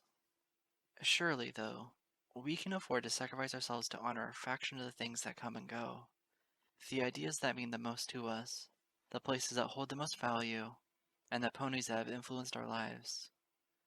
But how many of us are truly that noble, truly that generous, truly that honorable to refuse attention to ourselves for the sake of tending to the passage of those who've come before? Life is our one opportunity to be individuals, to be expressive, to produce art. How can we do all of those things and yet absorb ourselves in the lives withering to ash at every turn, in the noble pursuit of bringing them the glory they deserve? but are too weak to afford on their own. Somewhere, naturally, a balance must be found. It's only now that I've come to realize that I never achieved such an equilibrium. As a matter of fact, I never even tried. I recall lecturing to Fluttershy one time that I knew the name of my grandmother. That is hardly a laudable accomplishment on my behalf. The fact of the matter is, I only knew her in name, but not intimately, not closely enough to understand and respect the textures of her hopes and dreams. When my grandmother died, I was in secondary school. I had plenty of scholarly endeavors to attend to, but not so much that my schedule was entirely consumed. Regardless, this did not stop me from using every chance I had to visit the family's matriarch when she stood upon death's door. My parents, ever loving to a coddling fault, allowed me the liberty of my own seclusion. As a result, I wasn't there when she lingered in bed, day after day, slowly sinking into the depths of darkness. I didn't bother visiting her in those fitful few hours she had left to be lucid, to speak her piece to every soul that ever held a thread of meaning to her. The night she died, I heard about it later, in between meals, like any other passing conversation about weather or politics in the shadowed hallways of my home. From what I was told, her liver and pancreas had liquefied. She had essentially drowned in her own fluids, like a foal on the edge of a cold river bank. The funeral that happened a month later could just as well have been an after-school dress rehearsal. I went on with life, thinking of the future, untouched by the canned ashes that were eventually carried to the Upper Camelot Mausoleum, sealed behind opaque granite and a golden name tag. For years, as I grew into adulthood, I never once looked upon my apathetic absence from her passing with any shred of regret. That was well before I came to Ponyville, before I became a ghost, before I found out what it meant to be ignored, forgotten, and ultimately unloved. The world's a very warm place, so long as you have the flimsy, albeit reliable assurance of other ponies knowing and saying your name. I didn't need her songs to freeze me to the bone, simply being nameless as colder than the vacuum of space. But what does it mean to be forgotten, and yet to forget the fact that you're forgotten? Does it make you blissfully unaware? Or does it make you confused, sad, and colder, like a pebble rattling forever in a can stabbed through with needles, trying to find its way out into the light, trying to find its way home?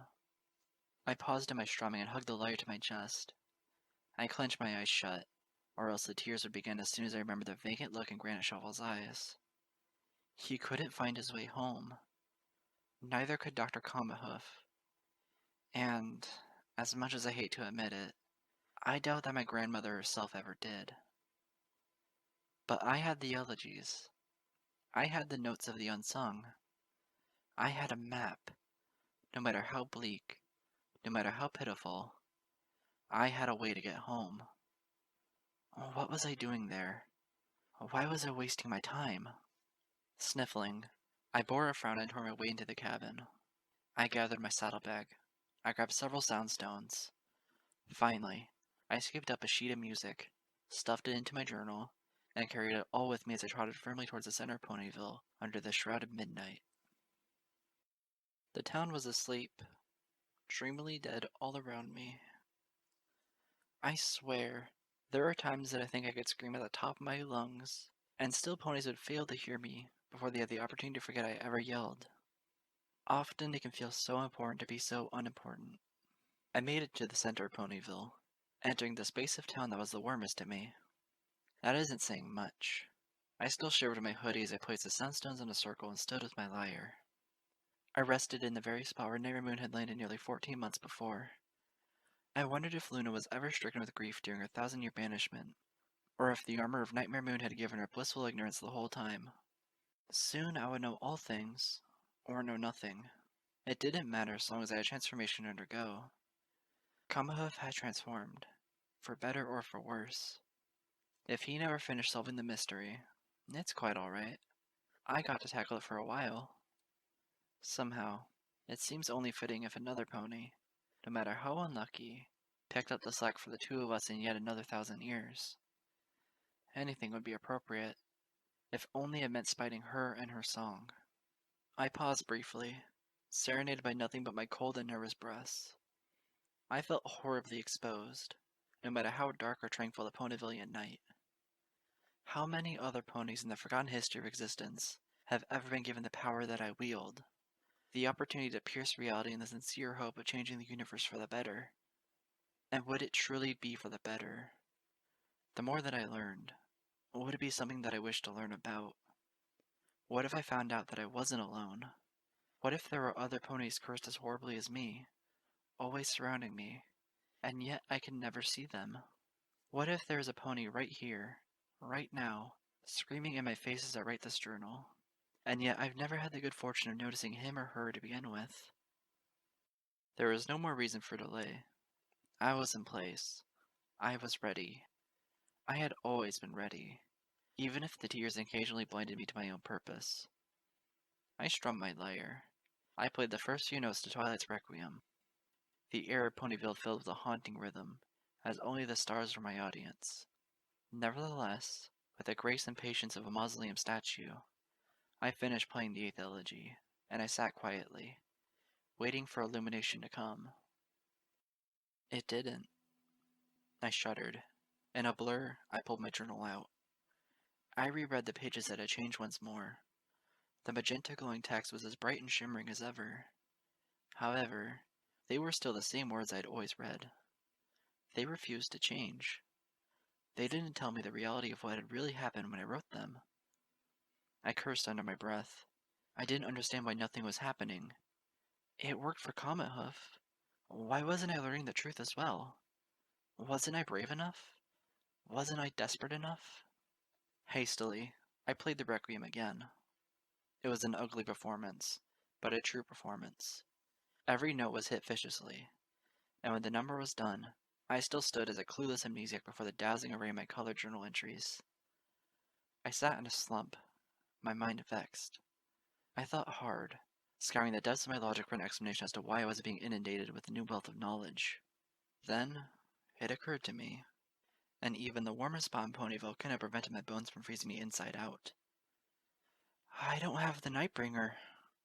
I ran a hoof over my forehead and all but collapsed in the middle of town. Blessed Celestia, I don't have what Kama had. The instrument, one of the last physical pieces of the holy song, had been in his possession last. He was the one unsung soul in all of Equestria, with the ability to distinguish what was true from what was untrue. And yet he was the last and only pony to possess the ancient instrument. And just what did I have? Sighing, I closed my eyes and rested my chin in the grass. A part of me wanted to die there, even if the best I got was an unmarked gravestone. Suddenly, the road home looked far, far longer than I had anticipated. B6 to G6. I stared into the chessboard squares, my eyes awash in the black and white checks, as I wondered how lovely life could be if there was no longer any need for color.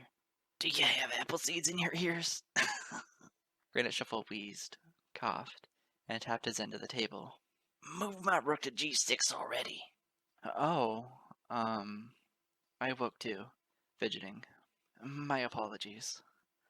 I lifted his rook and telekinetically moved it to face off with my king and queen. I was in another place. Better not be joining one of them armor-making factories. Your hooves are strong things, but they're best at pushing at soft dirt and not reshaping rough iron. Granite Shuffle teetered briefly in his seat. The afternoon light showed the hard lines in his wrinkled coat. Mare should be as far away from the front as possible. It's enough that Grace works so close to the line. She's seen more blood than she needs to. Red Trot, for all this talk and shouting, is really just a coward compared to her. Yeah, the best of us are. Are you doing fine, Miss Smith? You look like you haven't slept much. I sighed. I moved my queen to eliminate his rook, but in doing so, I exposed my king to an immediate checkmate under his bishop. The self-defeating move must have shocked him, for he gaped in a momentary silence. I figured that was my best opportunity to speak. Mr. Shuffle? Huh? What? I'm not Miss Smith. He blinked at me. You're not? I slowly shook my head. My real name is Lyra Heartstrings, and I didn't come here just to play chess. Ha! Well, I can see that. He picked the bishop up and shakily attempted to take out my king to finish the game. You're playing like a fool. Just like that one time I tried my hoof against blue boats. Couldn't defend his pawns to save his life. He dropped his bishop. Blast it. I lifted it up for him. Instead of finishing his move, I levitated the piece between us, gazing at the shiny contours in the window light. Tell me, Mr. Shuffle, if you could go back to the way things were and start life anew, would you? Huh? He blinked crookedly at me. What are you getting at, Miss Smith? We're where we need to be, aren't we? I'm not Miss Smith, Granite, and this isn't an apple orchard, or the Zebraharn Desert, or the camp outside of Stalliongrad. This is Ponyville. This is your home. Ponyville? Home? Well, I worked long enough in that blasted place, didn't I? I'd go back there as soon as I had the chance, but... What's stopping you? He froze where he sat. I persisted. What's stopping you from going to Ponyville, Mr. Shuffle? He mumbled, his hooves brushing against the side of the chessboard. The weather, those blasted Pegasi, Paris rats, a whole bunch of nonsense. Is it a place where you don't want to live? He merely chewed on his upper lip. I gently smiled. Where would you rather be, Granite? He shifted in his seat, his wrinkled coat bunching up along his sides. The dance floor, just for a little while longer. I want to move before I'm told to move, before I must see nothing but sand again. My teeth showed in a grin as I reached into my saddlebag. Somehow, I figured you would want to go there. You did? Mm-hmm. I pulled out my lyre, which is exactly why I visited the music history section of the town library today. They have a library in Stalliongrad? I thought the ponies here only read what they're told to. I giggled. Well, just this once. Let's pretend like we can do what we want. I started strumming the lyre. Tell me if this is something you remember, Mr. Shuffle. What? A song? My ears weren't what they used to. He stopped in mid-speech as a gas escaped his weathered lungs. His eyes narrowed as he stared through my vibrating strings. The song was a short one, and yet it pulled his spirit for several miles of meaning, judging by the mistiness that I saw forming in his eyes. When I finished, I lowered the lyre by my side and smiled his way. Well, did you like what you just heard? Move along, Daisy, he stammered. I chuckled. It's a lot prettier than I imagined it would be. The book I found it written on was nearly torn apart with age. Funny, isn't it? The things that we almost completely forget manage to return with an unfathomable freshness. He was staring blankly into space. My smile left. I leaned forward and planted a hoof on his forelimb. Mr. Shuffle, are you still with me? Clearly he wasn't. And when he spoke next, it wasn't addressing me, and it certainly wasn't addressing Granny Smith. Your mane was like silk. I asked how you managed it. You told me that you would show me when I came back from duty. I suddenly realized that you meant to show me more. How lucky could one colt be? The prettiest nurse in the whole camp, and she wants to spend time with me. I never thought I'd be handsome enough, happy enough. His eyes swept past the room, and several black and white ghosts reflected off his moistening eyes. I knew that I was fighting this blasted war for you. The bodies and the flames. I no longer saw them. Blue oats died on my forelimbs, and I knew just how to hush his cries. You were there with me every step of the way, and somehow I knew you'd be gracious enough to live with me when I came back. So gracious. His eyes twitched as a tear fell loose, sprung forth from the stabbing links of truth. Grace. My brow furrowed in brief confusion, and then I felt my heart stop. I saw a cemetery. I saw many names. I saw Shuffle's slab, waiting for him. And then next to it, in perfect clarity, I once again saw, as he saw, a name that was waiting for him too. Oh, Granite. Grace. His face broke into a fractured retch as he ran a hoof over his tears. Grace, you're gone. You're gone, and I don't know where our children are. I was hyperventilating. I threw myself on my knees and squatted before him. Granite, please. I'm sorry. I should have known. The stallion flung his forelimb my way, and now shown how real a soldier he was. I fell on my back, stunned, as the dust of his crumbled life settled all around me. Leave me alone. I loved her, Miss Smith. I loved her for as long as I cared to live. She only had eyes for me. And those eyes. Oh, sweet Celestia. Those eyes. He held his face in his hooves as he bitterly wept. They won't open. They won't open. Call the doctor, Wishstep. Get stinking and filthy. She's not getting up. She's never. His sobs were hauntingly quiet. If I was just any stranger, they would have blended in with the muffled groans, wheezes, and murmurs of that home. But I wasn't a stranger, and that was my own fault. Marching away from him felt like tearing off one of my limbs, and I was just starting to wonder if I was willing to live with the pain, with even a fraction of the courage that Granite had. And then he had the nerve to call me a bluebird, Ramiras tried before she settled down to a table at the far end of the shaky corner. I mean, doesn't he see these hooves? It's not like I wanted to create a rain cloud over the cemetery this morning. I mean, seriously, who wants to hear groundskeeper Winnie ramble on about how I look like ocean-colored albatross or falcons or any of that garbage? Twilight Sparkle giggled as Rarity sat down beside the two with steaming cups of tea. It's not garbage, Rainbow Dash. If you spent all your old days shoveling dirt into graves, wouldn't you want something lighthearted to distract yourself too? It so happens that groundskeeper Winnie takes up birdwatching as a hobby. More like an obsession, Rainbow Dash grunted. I swear, he's got in that goofy head of his that anything with feathers is a bird. I'm Rainbow Dash, for crying out loud. Chief Weather Flyer Ponyville, winner of the Best Young Flyers competition. You can't put a beak on that. You certainly can while I'm here, Rarity said, daintily sipping from her cup. I was hoping to discuss Candlelight fashion, not the ego of a Brosh Pegasus or the delirious habits of Ponyville's sole undertaker.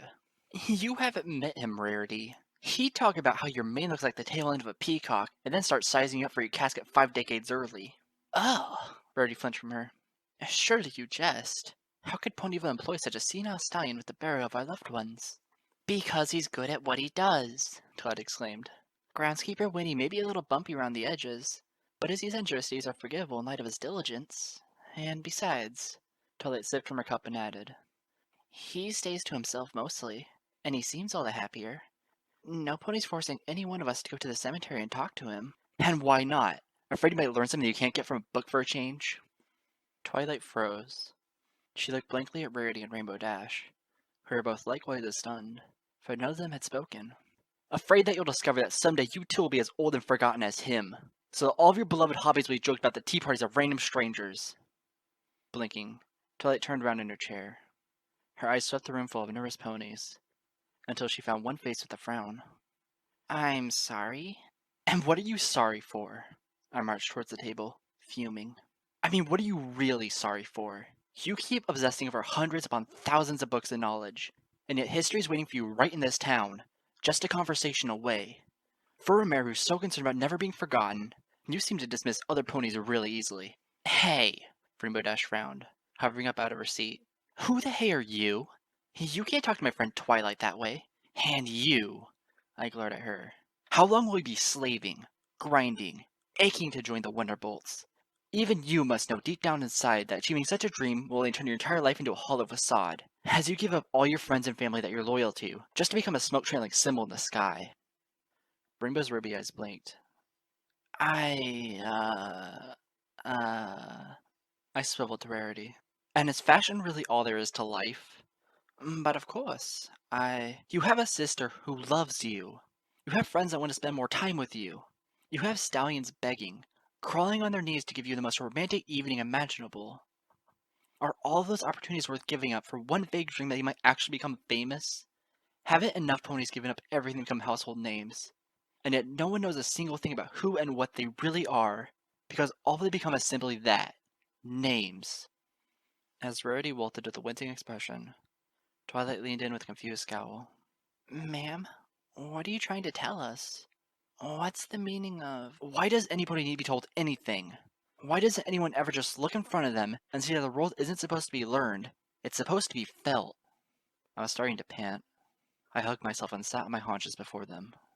You're all so beautiful. Each and every one of you. All of the joys in life. All of the things that are worth preserving. They are not coming tomorrow. They are not lost in the past. They are here, right in front of us. Every pony keeps pretending like there are more important things. That there are walls that should be built around us to protect stupid quests for stupid goals. When the road to such imagined bliss only grows longer and longer. Why doesn't any pony just stop and cherish what they have and who they are? If I had what you had, the warmth and the joy and the laughter and the camaraderie. I choked and ran a shaking hoof through my mane. If I could have such friendship, if I could afford to be remembered for a single day, I would grab the nearest pony to me, and I would never let go. Because when all is gone, when there is no longer a now, there is nothing. There is nothing. Don't you understand? There is. I looked up at them, then I lost my breath. Rainbow Dash was wincing. Rarity trembled. Twilight Sparkle's jaw was agape. But the one thing their expressions were brandishing the most was confusion. They weren't the only ones. All of Sugarcube Corner had fallen silent. Every occupant forming a ring of startled faces aimed at me, focused on the anomaly, on the curse. It was the first time since a maniac shouted through the streets of the Summer Sun celebration that I had the attention of so many ponies. And I knew it would be gone in the next blink, as it was in the blinks given over a year before. And in that silence, I once again heard the tiny sound I had marched halfway across town to flee. My cowardice was of no service to me. Granite Shuffle's weeping voice still lingered in my ears. I clenched my eyes and held a hoof over my face as I trembled and buckled in a cyclone of cold. I wanted to play him a song of joy, in order to bring him back to a place of that very same joy. But it's so easy to forget that joy is the same thing as pain, only on the other end of the scale. A scale that only measures the degree to which we register the absence of all things that dare to be. I experimented with a frail stallion at the crumbling borders of his life. For a unicorn so bent on becoming permanent, I never seem to learn from my mistakes. Nor do I suffer for them. I'm so sorry, I whimpered. Ma'am, please. Twilight's voice was soothing. It felt like venom. Sit down and talk with us. Tell us what's the matter. I'm just. I choked, spun about, and ran from her outstretched hoof. I'm so sorry. I galloped out of Sugarcube Corner and into a sea of tears. I had lost track of the nights where I couldn't sleep. What was more, I was beginning to lose the desire to track them in the first place. I lay in my cot that evening, staring up at the stars beyond the window. I wondered if the cosmic matriarch gazed upon the constellations with any comparable emotion. I wondered if she cherished everything she created, or if she simply made the things in this universe to find out what it meant to love and be loved. It must be a curious thing to be a goddess, to be immortal, to attach oneself to things out of hobby instead of necessity. No wonder Princess Celestia is so close to Twilight Sparkle. To choose to have an apprentice, to purposely value a single drop in the immense well of time, is a monumental exercise of love. I truly cherish the ponies in this town. I love them because I choose to. They forget me like the last minute's breaths, and yet that doesn't erase the need. The need to love and be loved. The need to acknowledge that each of us is here for more than the act of being here. I love Twilight Sparkle. I love Rainbow Dash and Rarity. What's more, I love Granite Shuffle. And I mean the best for him. I want to be there for him in ways that I was never there for my grandmother. In ways that I was never even there for my parents. In all the ways that I still can't be there for them. As the night wore on, I curled into myself and clenched my eyes shut. Just when I think that I've shed all the tears that this universe can contain, another day comes and I'm torn apart in a new realization. In spite of what a hysterical mare may have rambled about in Shiggy Corner that day, it felt like things would have been a whole lot better if I had never discovered Granite Shuffle, if I had never tried to befriend him. And just what did our relationship accomplish? I wasn't real to him. I was Granny Smith, or I was Blue Oats, or I was one of the nurses. I served nothing more than the medium through which he navigated the tempestuous currents of his fractured memories. Somehow I had hoped that he'd make a semblance of order out of it all, just as I had hoped the same for Dr. Comet-Hoof. I could never commune with Alabaster, but I could commune with Granite. Was it really that simple? That selfish? That pathetic? I played Granite a song, and he saw the light. Of course I should have known what would happen next. Life ends on a cold and bitter note for a reason. 8 decades is a long enough time to lose more than one gains. Ponies living in the shadows of their existences don't need to remember things. They just need peace, respect, and companionship. I should have left well enough alone. But I didn't. I played him move along Daisy, and the resulting lucidity reacquainted him with what had consumed Grace, something that would only consume him as well. I suddenly and very passionately wished that I could take that tune I played and make it unsung. A gasp escaped my lips. My eyes flew open as I shot into a sitting position. I wiped my eyes dry and gazed once more out the window. The stars were bright, distant, and indefinably vast. It would be a disastrous, life-consuming task to attempt getting acquainted with them all. However, that didn't make the stars any less worth looking at. It would be very simple, very easy and convenient to just wipe the night sky clean, so that all that was left was a blank space. But what would happen with all the beauty? It was then that I realized the one, eternal flaw of the cosmic matriarch, the sin that would define all sins. When she made for her the unsung realm, when she buried her in between the firmaments, it was not an act of courage, nor was it an act of nobility. It was simple cowardice. And if I left Granite Shuffle alone forever, like she left her alone forever, I would be the same coward she was. The same coward this young filly was when she let her grandmother drown in her own fluids. For once, there were no more tears. I actually slept, only because I had to. How else was I to have the strength to make a visit in the morning? When I slowly trotted into the tiny room, Mr. Shuffle was not in his chair. He was in bed, lying on his back. He was awake, for what it was worth. His lungs were pretending to breathe, more than the actual act. I've seen horrible things in this life. I've been to a place where lightning strikes from all angles, and shackle ponies whimper and rattle in endless limbo. None of that demanded the courage I needed right then, as I walked over and sat myself in the same room where I was told to leave the day before by a weeping stallion. There wasn't a snowflake's chance in Tartarus that Granite would remember me, but that's not what mattered. It's never about that. The fact of the matter is, I remember. I always remember. I know you're probably not expecting any visitors, but I wanted to stop by anyways. And if you want me to leave, I will. I just really wanted to see you again. Again? His eyes slowly swam over the ceiling. He stirred under the covers, his wrinkled hooves squirming against his chest.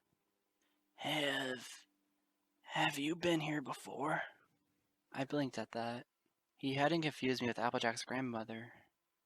Had he changed? Was I speaking with the same Granite Shuffle? Was I ever speaking with the same stallion? Well, he grumbled. The anger in his voice didn't bother me, for I was too relieved to hear the strength in it. Are you still there? Or did the cat get your tongue? My nostrils flared as a breathy chuckle escaped my lips. I leaned forward on the stool and rubbed my hooves beneath my chin as I gazed into his bed covers. After a while, I said, "Yeah, I've been here before. I've been here 3 days this week, in fact. 4 if you count today." Oh? He coughed, wheezed, and relaxed with a long breath. Visiting relatives? Not... not exactly. I glanced at him.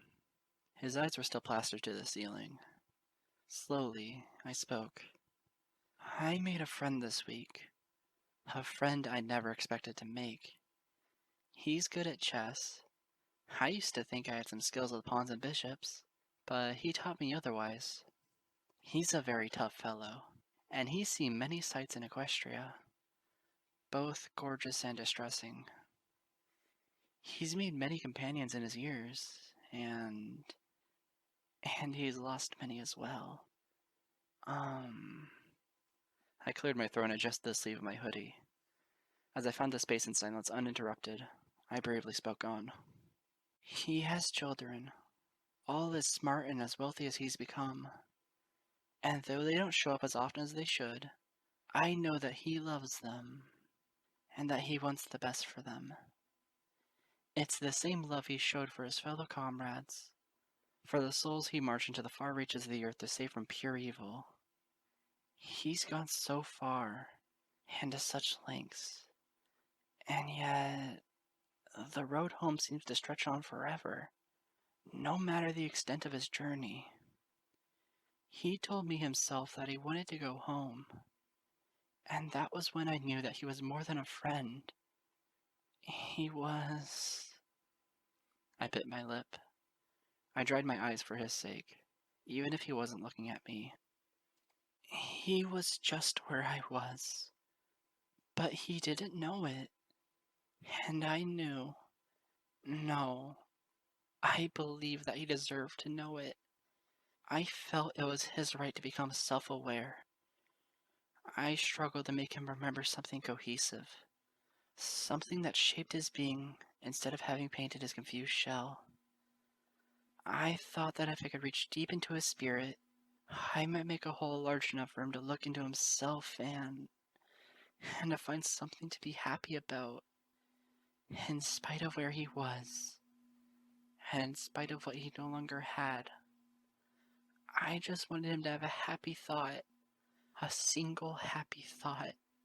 I shuddered, my eyes closing as I felt the shadows increasing around us. "The thing is, I thought I was doing all of this for him, but I was really just doing it all for myself.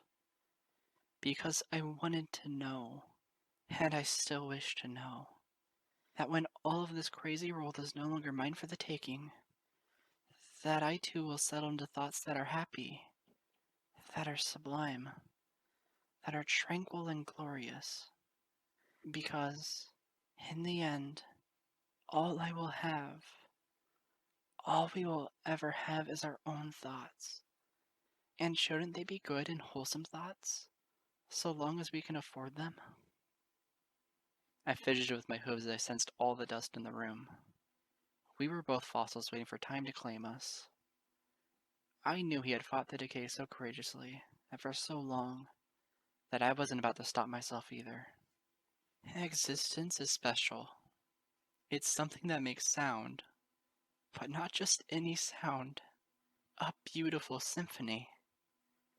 What's more, it's hardly a moving sound if it's made alone, even though there are so many gorgeous movements to be heard.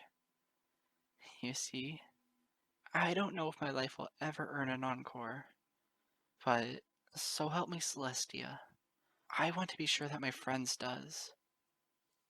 I looked his way. I wished that I hadn't. Granite Shuffle's face was as blank as ever. His eyes still swam uselessly over the ceiling's contours. I felt a pit forming in the back of my throat. The next breath was a haggard thing, lifting me limply out of the stool. I leaned on his bed with a meager excuse to pat and squeeze one of his hooves. "Well, I think I'll visit him another time. Whether or not he can forgive me, I guess it really doesn't matter." I just want him to know that I enjoy his company and that I'm a better pony for having known the sound of his voice, even if he will never know mine. I shuffled away from the bed, passing through the shadows to escape the confines of his room. By the time I reached the door, I heard a whispery noise. For a second there, I thought he was suffocating. Panicked, I spun to look Granite's way. It turns out he was humming, or trying to. I could barely make out the notes his wheezing breath was trying to make. Several seconds in, I realized what it was. Move along, Daisy. He gulped and spoke from his bed. Can't get it out of my head. I... I don't know why. I clenched my eyes shut and see through my teeth. Granite, I'm sorry. I should never have. Don't be sorry, Grace. That dance is the best thing that ever happened to me. It's made the desert cooler. I can barely hear Red Trot when he yells. And just yesterday... His breath sucked in sharply. I opened my eyes. I was shocked at what I saw. Granite was neither grimacing nor smiling. His face bore the look of wonderment, like a fool experiencing heartwarming for the first time. The village was empty. There was nothing but death. Oh, we killed so many wildebeests, the sand turned red. Another soldier lost his lunch. I laughed at him. I wasn't trying to be cruel. It was all I could do to keep myself from sobbing. That, and I remembered Move Along Daisy. I remembered your silken mane, and the way we danced. And that's when my eyes saw the trap door. The handle was the color of your hair, Grace. I pointed it out to Red Trot. We moved in one at a time. The lieutenant hoisted the door open. I dashed into the entrance of the cell with my spear and... He started to breathe fitfully. I almost panicked, wondering if I should call a nurse. But then his lungs relaxed, and the next voice whimpered from them. There were over 100 of them. A huddling sea of stripes. Children and parents. Entire families clinging to each other. They thought we were the wildebeests. They cried in their desert language. We opened the door even wider. They saw us, and we saw them. We thought every zebra in the village was dead, but they were alive. They were as live as the day they were all foaled, and... Granite shuddered. He raised a hoof over his face as the tears came out. But it was different this time.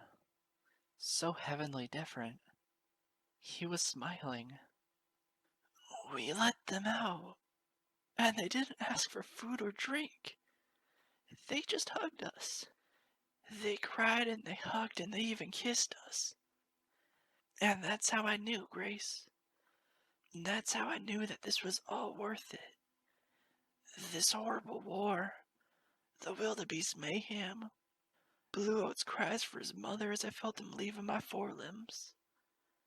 It was all worth finding that beauty, finding that life and freeing it once more. Nothing is meaningless. It's all worth it. And yet, none of it is nearly as beautiful or as darling as how I feel when I think about you, Grace.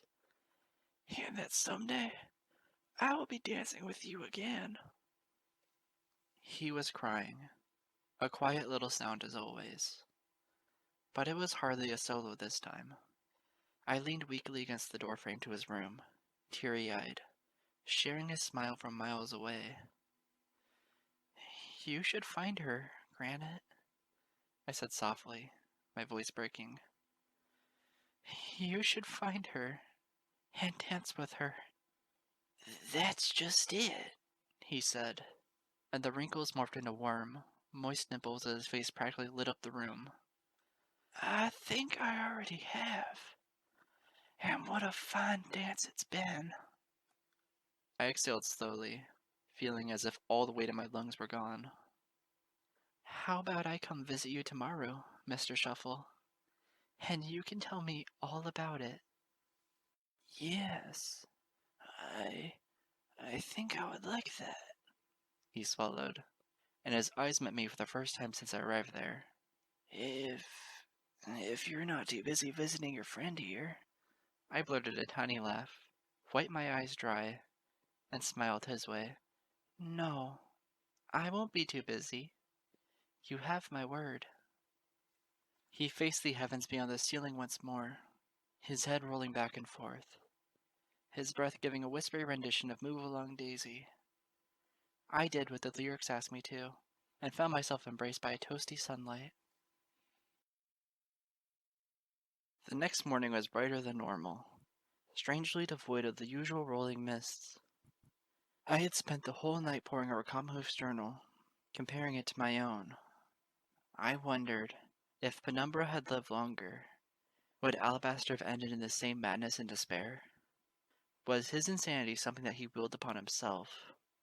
Could he have given me a much stronger map to follow if he had chosen to focus on the glorious song he and his wife made, instead of obsessing so much over the nocturne? I finally knew how not to end up like him.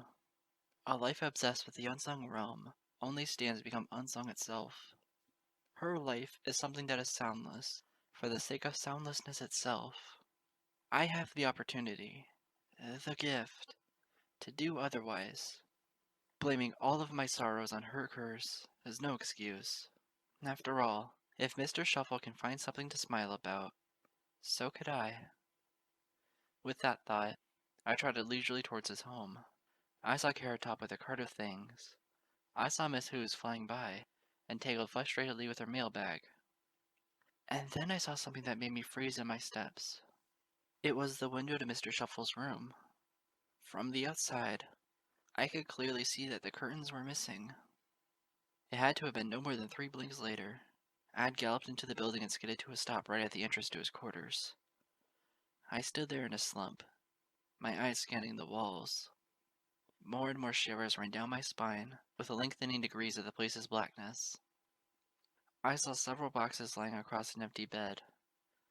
They were full of plaques and picture frames and a folded chessboard. The sound of hoofsteps shuffled to a stop behind me. Can I help you, miss?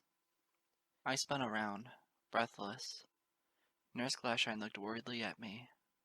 I saw something in the curvature of her eyelids, and somehow it spoke of the same emptiness as the room behind me. I glanced up at the number above the door, gulped, then looked sadly at her. When did it happen? She glanced into the room, sighed quietly, then returned her gaze to mine. Late yesterday afternoon, he had a stroke. It wasn't the first occasion he suffered one, but this time it was in his sleep. I'm sorry you had to find out this way. Are you related to Mr. Shuffle? My eyes swam over the room. I bit my lip and ran a hoof through my mane as I felt a wave of chills overtake me, like an old embrace. It's so empty now. Nurse Shine slowly nodded. Room 12 has been crowded for a long time now. The Shuffle family contract no longer has a claim in this part of the building. One of the tenants of 12 will be moving in soon. He's waited a long time for such privacy. The poor dear. Just up until now, nobody could afford these quarters but Shuffle's relatives. I see. She gave me a sympathetic look.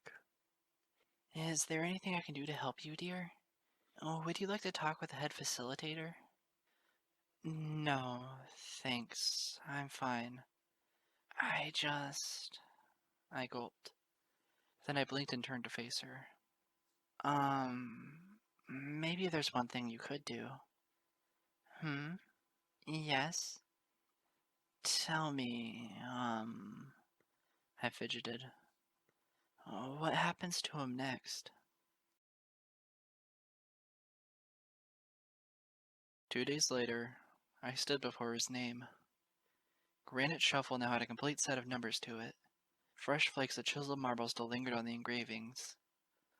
918 to 1001. Then, beneath that, scratched into polished surface was a single, lonesome line.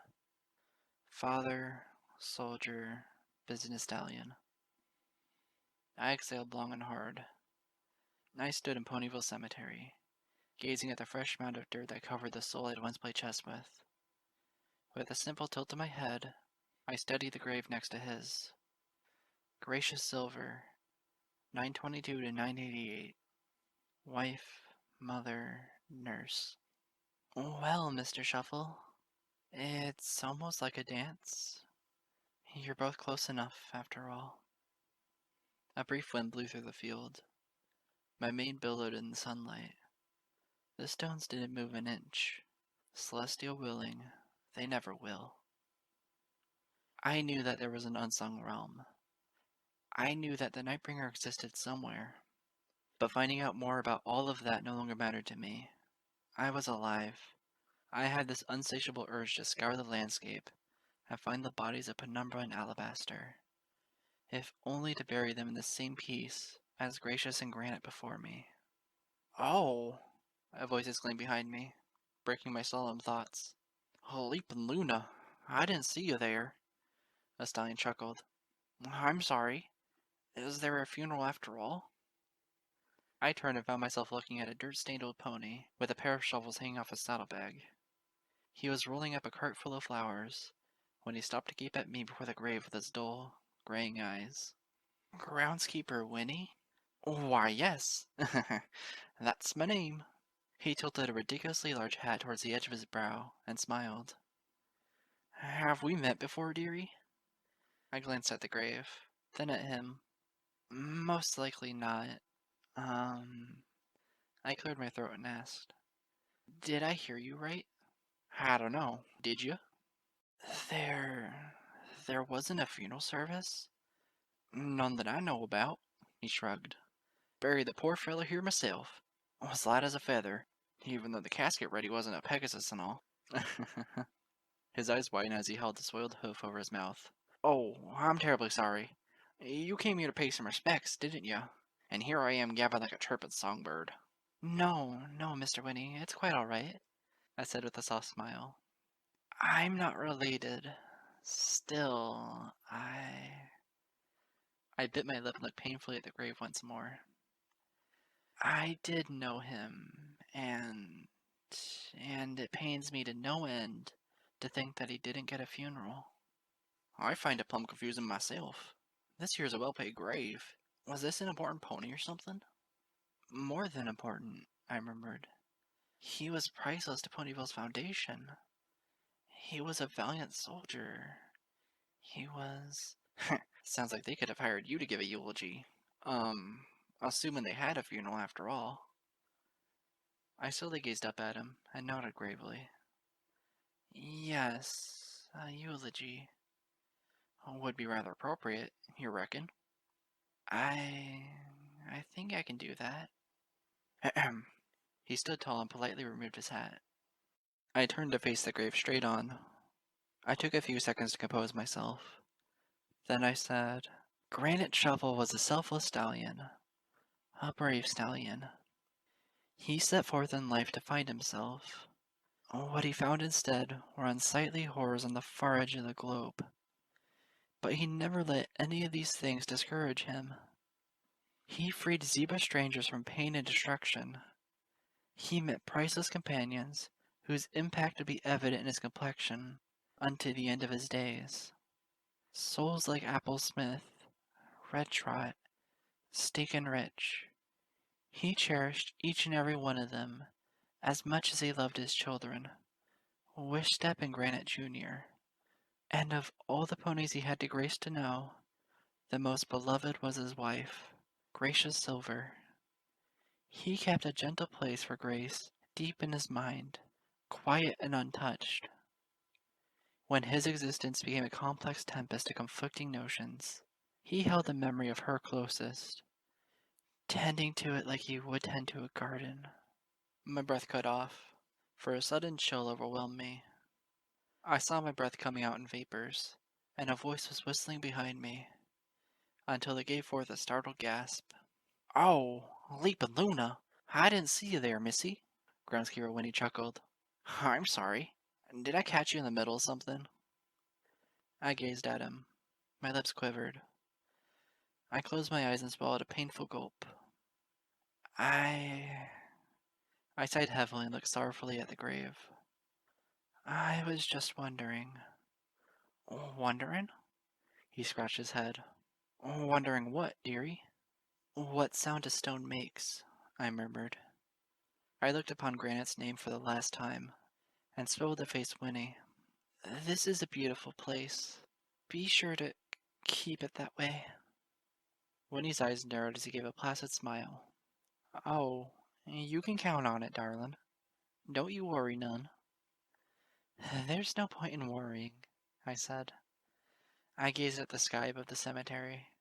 Everything looked gray and dismal, like an endless realm full of thunder and rattling. Sometimes there's just no point whatsoever. And I was gone. The alley filled with a cacophony of crashing pins. Ha ha ha! Ramiras pumped her forelimb. 4 strikes in a row! She hovered upside down and flew backwards with a grin in Applejack's face. What? What? Applejack had to headbutt her to get a clear view of the lane. Laugh it up, airhead. I'm gonna wipe the floor with that smirk of yours sooner than later. And then the floor'll be all. Rainbow cupped her face in a pair of hooves and gawked.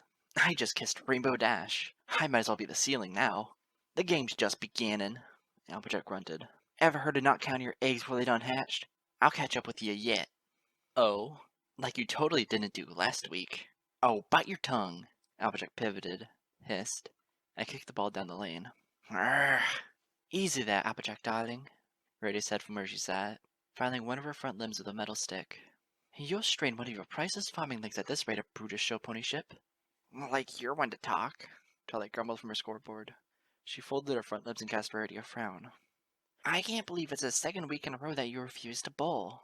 Excuse me, but I'm a lady, and I can't throw caution to the wind like an ordinary ruffian. Rarity shook her dainty hoof. I'll be needing my precious dexterity to sew a gown for Sapphire Shores tomorrow morning. If I did something strenuous the night before to ruin my limbs of artistry, I'd never forgive myself. It's okay, Rarity, Fluttershy said with a rosy cheek smile. We're just happy that you're with us. Why, thank you, Fluttershy. Rarity smiled with her eyes shut before tightening her lips in a haughty breath.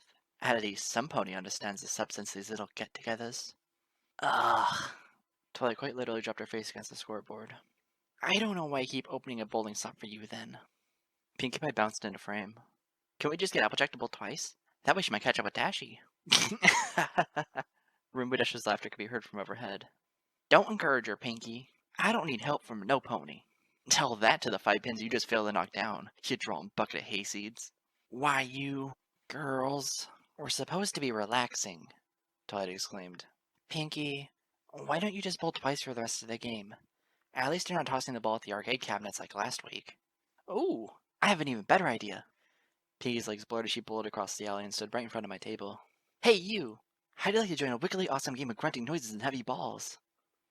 I was lost in my own silent world. I blinked and looked up at Pinkie from the journal I was only pretending to be reading. Huh? Balls? I promise it'll be totally fun. Pinkie grinned with glinting teeth. It's even got a pony in a hat who gets angry a lot. The heck y'all going on about now? Quiet, Applejack. I'm trying to get a perfect stranger to join our slice of life scene. Oh, heavens. Pinkie. Twilight was already face-huffing while Rarity and Fluttershy lightly giggled at fiasco. Thanks, but, I fidgeted in my chair. I can't really bowl. I was just here to... I stopped in mid-speech.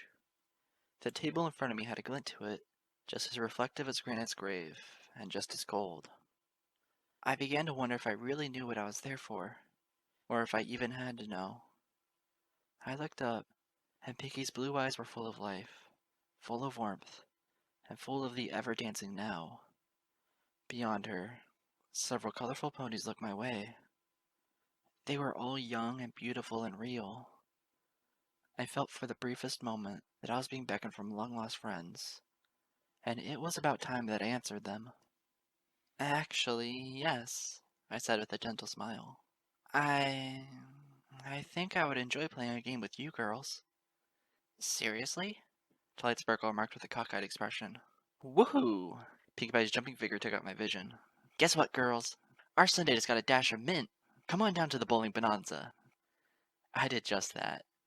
As I marched into the ring of seats, I blushed slightly. I realized I had never done this before. In over a year of floundering about the cold links of this tiny town, I had never once attempted being in the presence of Twilight and all of her close friends at the same time. It felt too warm to be real, precisely because it couldn't have been, but that didn't matter to me at the moment. All that mattered was the warmth, something that I was sharing, if even for the tiniest, most infinitesimal slice of time. Welcome to the party, Sugar Cube. Novacek said with a freckled smile. Yeah, but don't think you can even remotely come close to beating me. Ramiras tossed my way with a lofty wink. I like your mane, Fluttershy softly said. It's very shiny. Thank you, I nervously replied. But that ensemble of yours looks positively worn in, Rarity added with a graceful grin. Perhaps you could give a seamstress like me the pleasure of making you a new one. I don't know. I didn't expect to be hanging out with any pony. I gulped and smiled. I actually have this really fabulous sweater back at home. You live here in Ponyville? Twilight remarked with a shocked smile. Oh, wonderful. Have you ever been by the library? Oh, a few times. I hope at least Spike was there to lend you some assistance.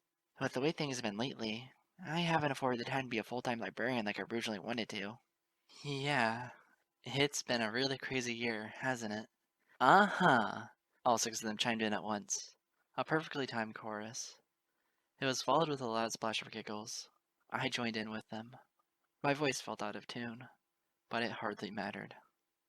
Twilight, you're a... Applejack gestured to her. Oh, well, here goes. She trotted towards the ball dispenser. Can Simpona keep score for me during my frame? Pinkie? Rarity asked. Pinkie replied, her mouth full of popcorn. Ew, mind your manners, darling. I gulped and shuffled over to the scoreboard, taking a seat. I'll do it, if no pony minds. You sure? Fluttershy asked. You're our guest. Believe me, I said, levitating the pencil off the table as I gazed down the list of numbered boxes. It's my pleasure. Well, if you insist, Applejack said, tilting the brim of her hat as Twilight tossed her ball down the lane. Maybe when Piggy's done gulping junk food down like a Paris Sprite, she can share a few of those delicious salt licks with you. Hey, maybe so. I froze in place. I was hearing the requiem in my ears, like a distant funeral dirge. Uh-huh. Is everything okay? Fluttershy asked. I looked down at the score sheet. Off to the side, I swiftly scribbled the word Parasprite down in pencil. As soon as I finished crafting the letters into existence, they shimmered with a deep magenta glow. Yeah, I said with a curious breath. everything is just fine. I looked up at them. I didn't feel the least bit cold. Everything is perfect, I smiled. Well, glad to be of acquaintance, miss. Heartstrings, I said. I watched as Twilight bowled for a second time, finishing the last of the pins to earn herself a spare. But you can call me Lyra. How long have you been living in Ponyville, Lyra? Fluttershy asked. Oh, this isn't really my home, I said. I gazed at the word Parasprite again. I didn't have the Nightbringer like Kamahoof did, but having a key means nothing until you've discovered the door. But I'm beginning to think I'll be heading there soon. Twilight trotted back, exhaling. Whew. So, what's the score? I drew a line across her frame. Looks to me like some ponies catching up. I've been concerned for so long about earning myself an encore, but you can't very well repeat something without a glorious sound to begin with.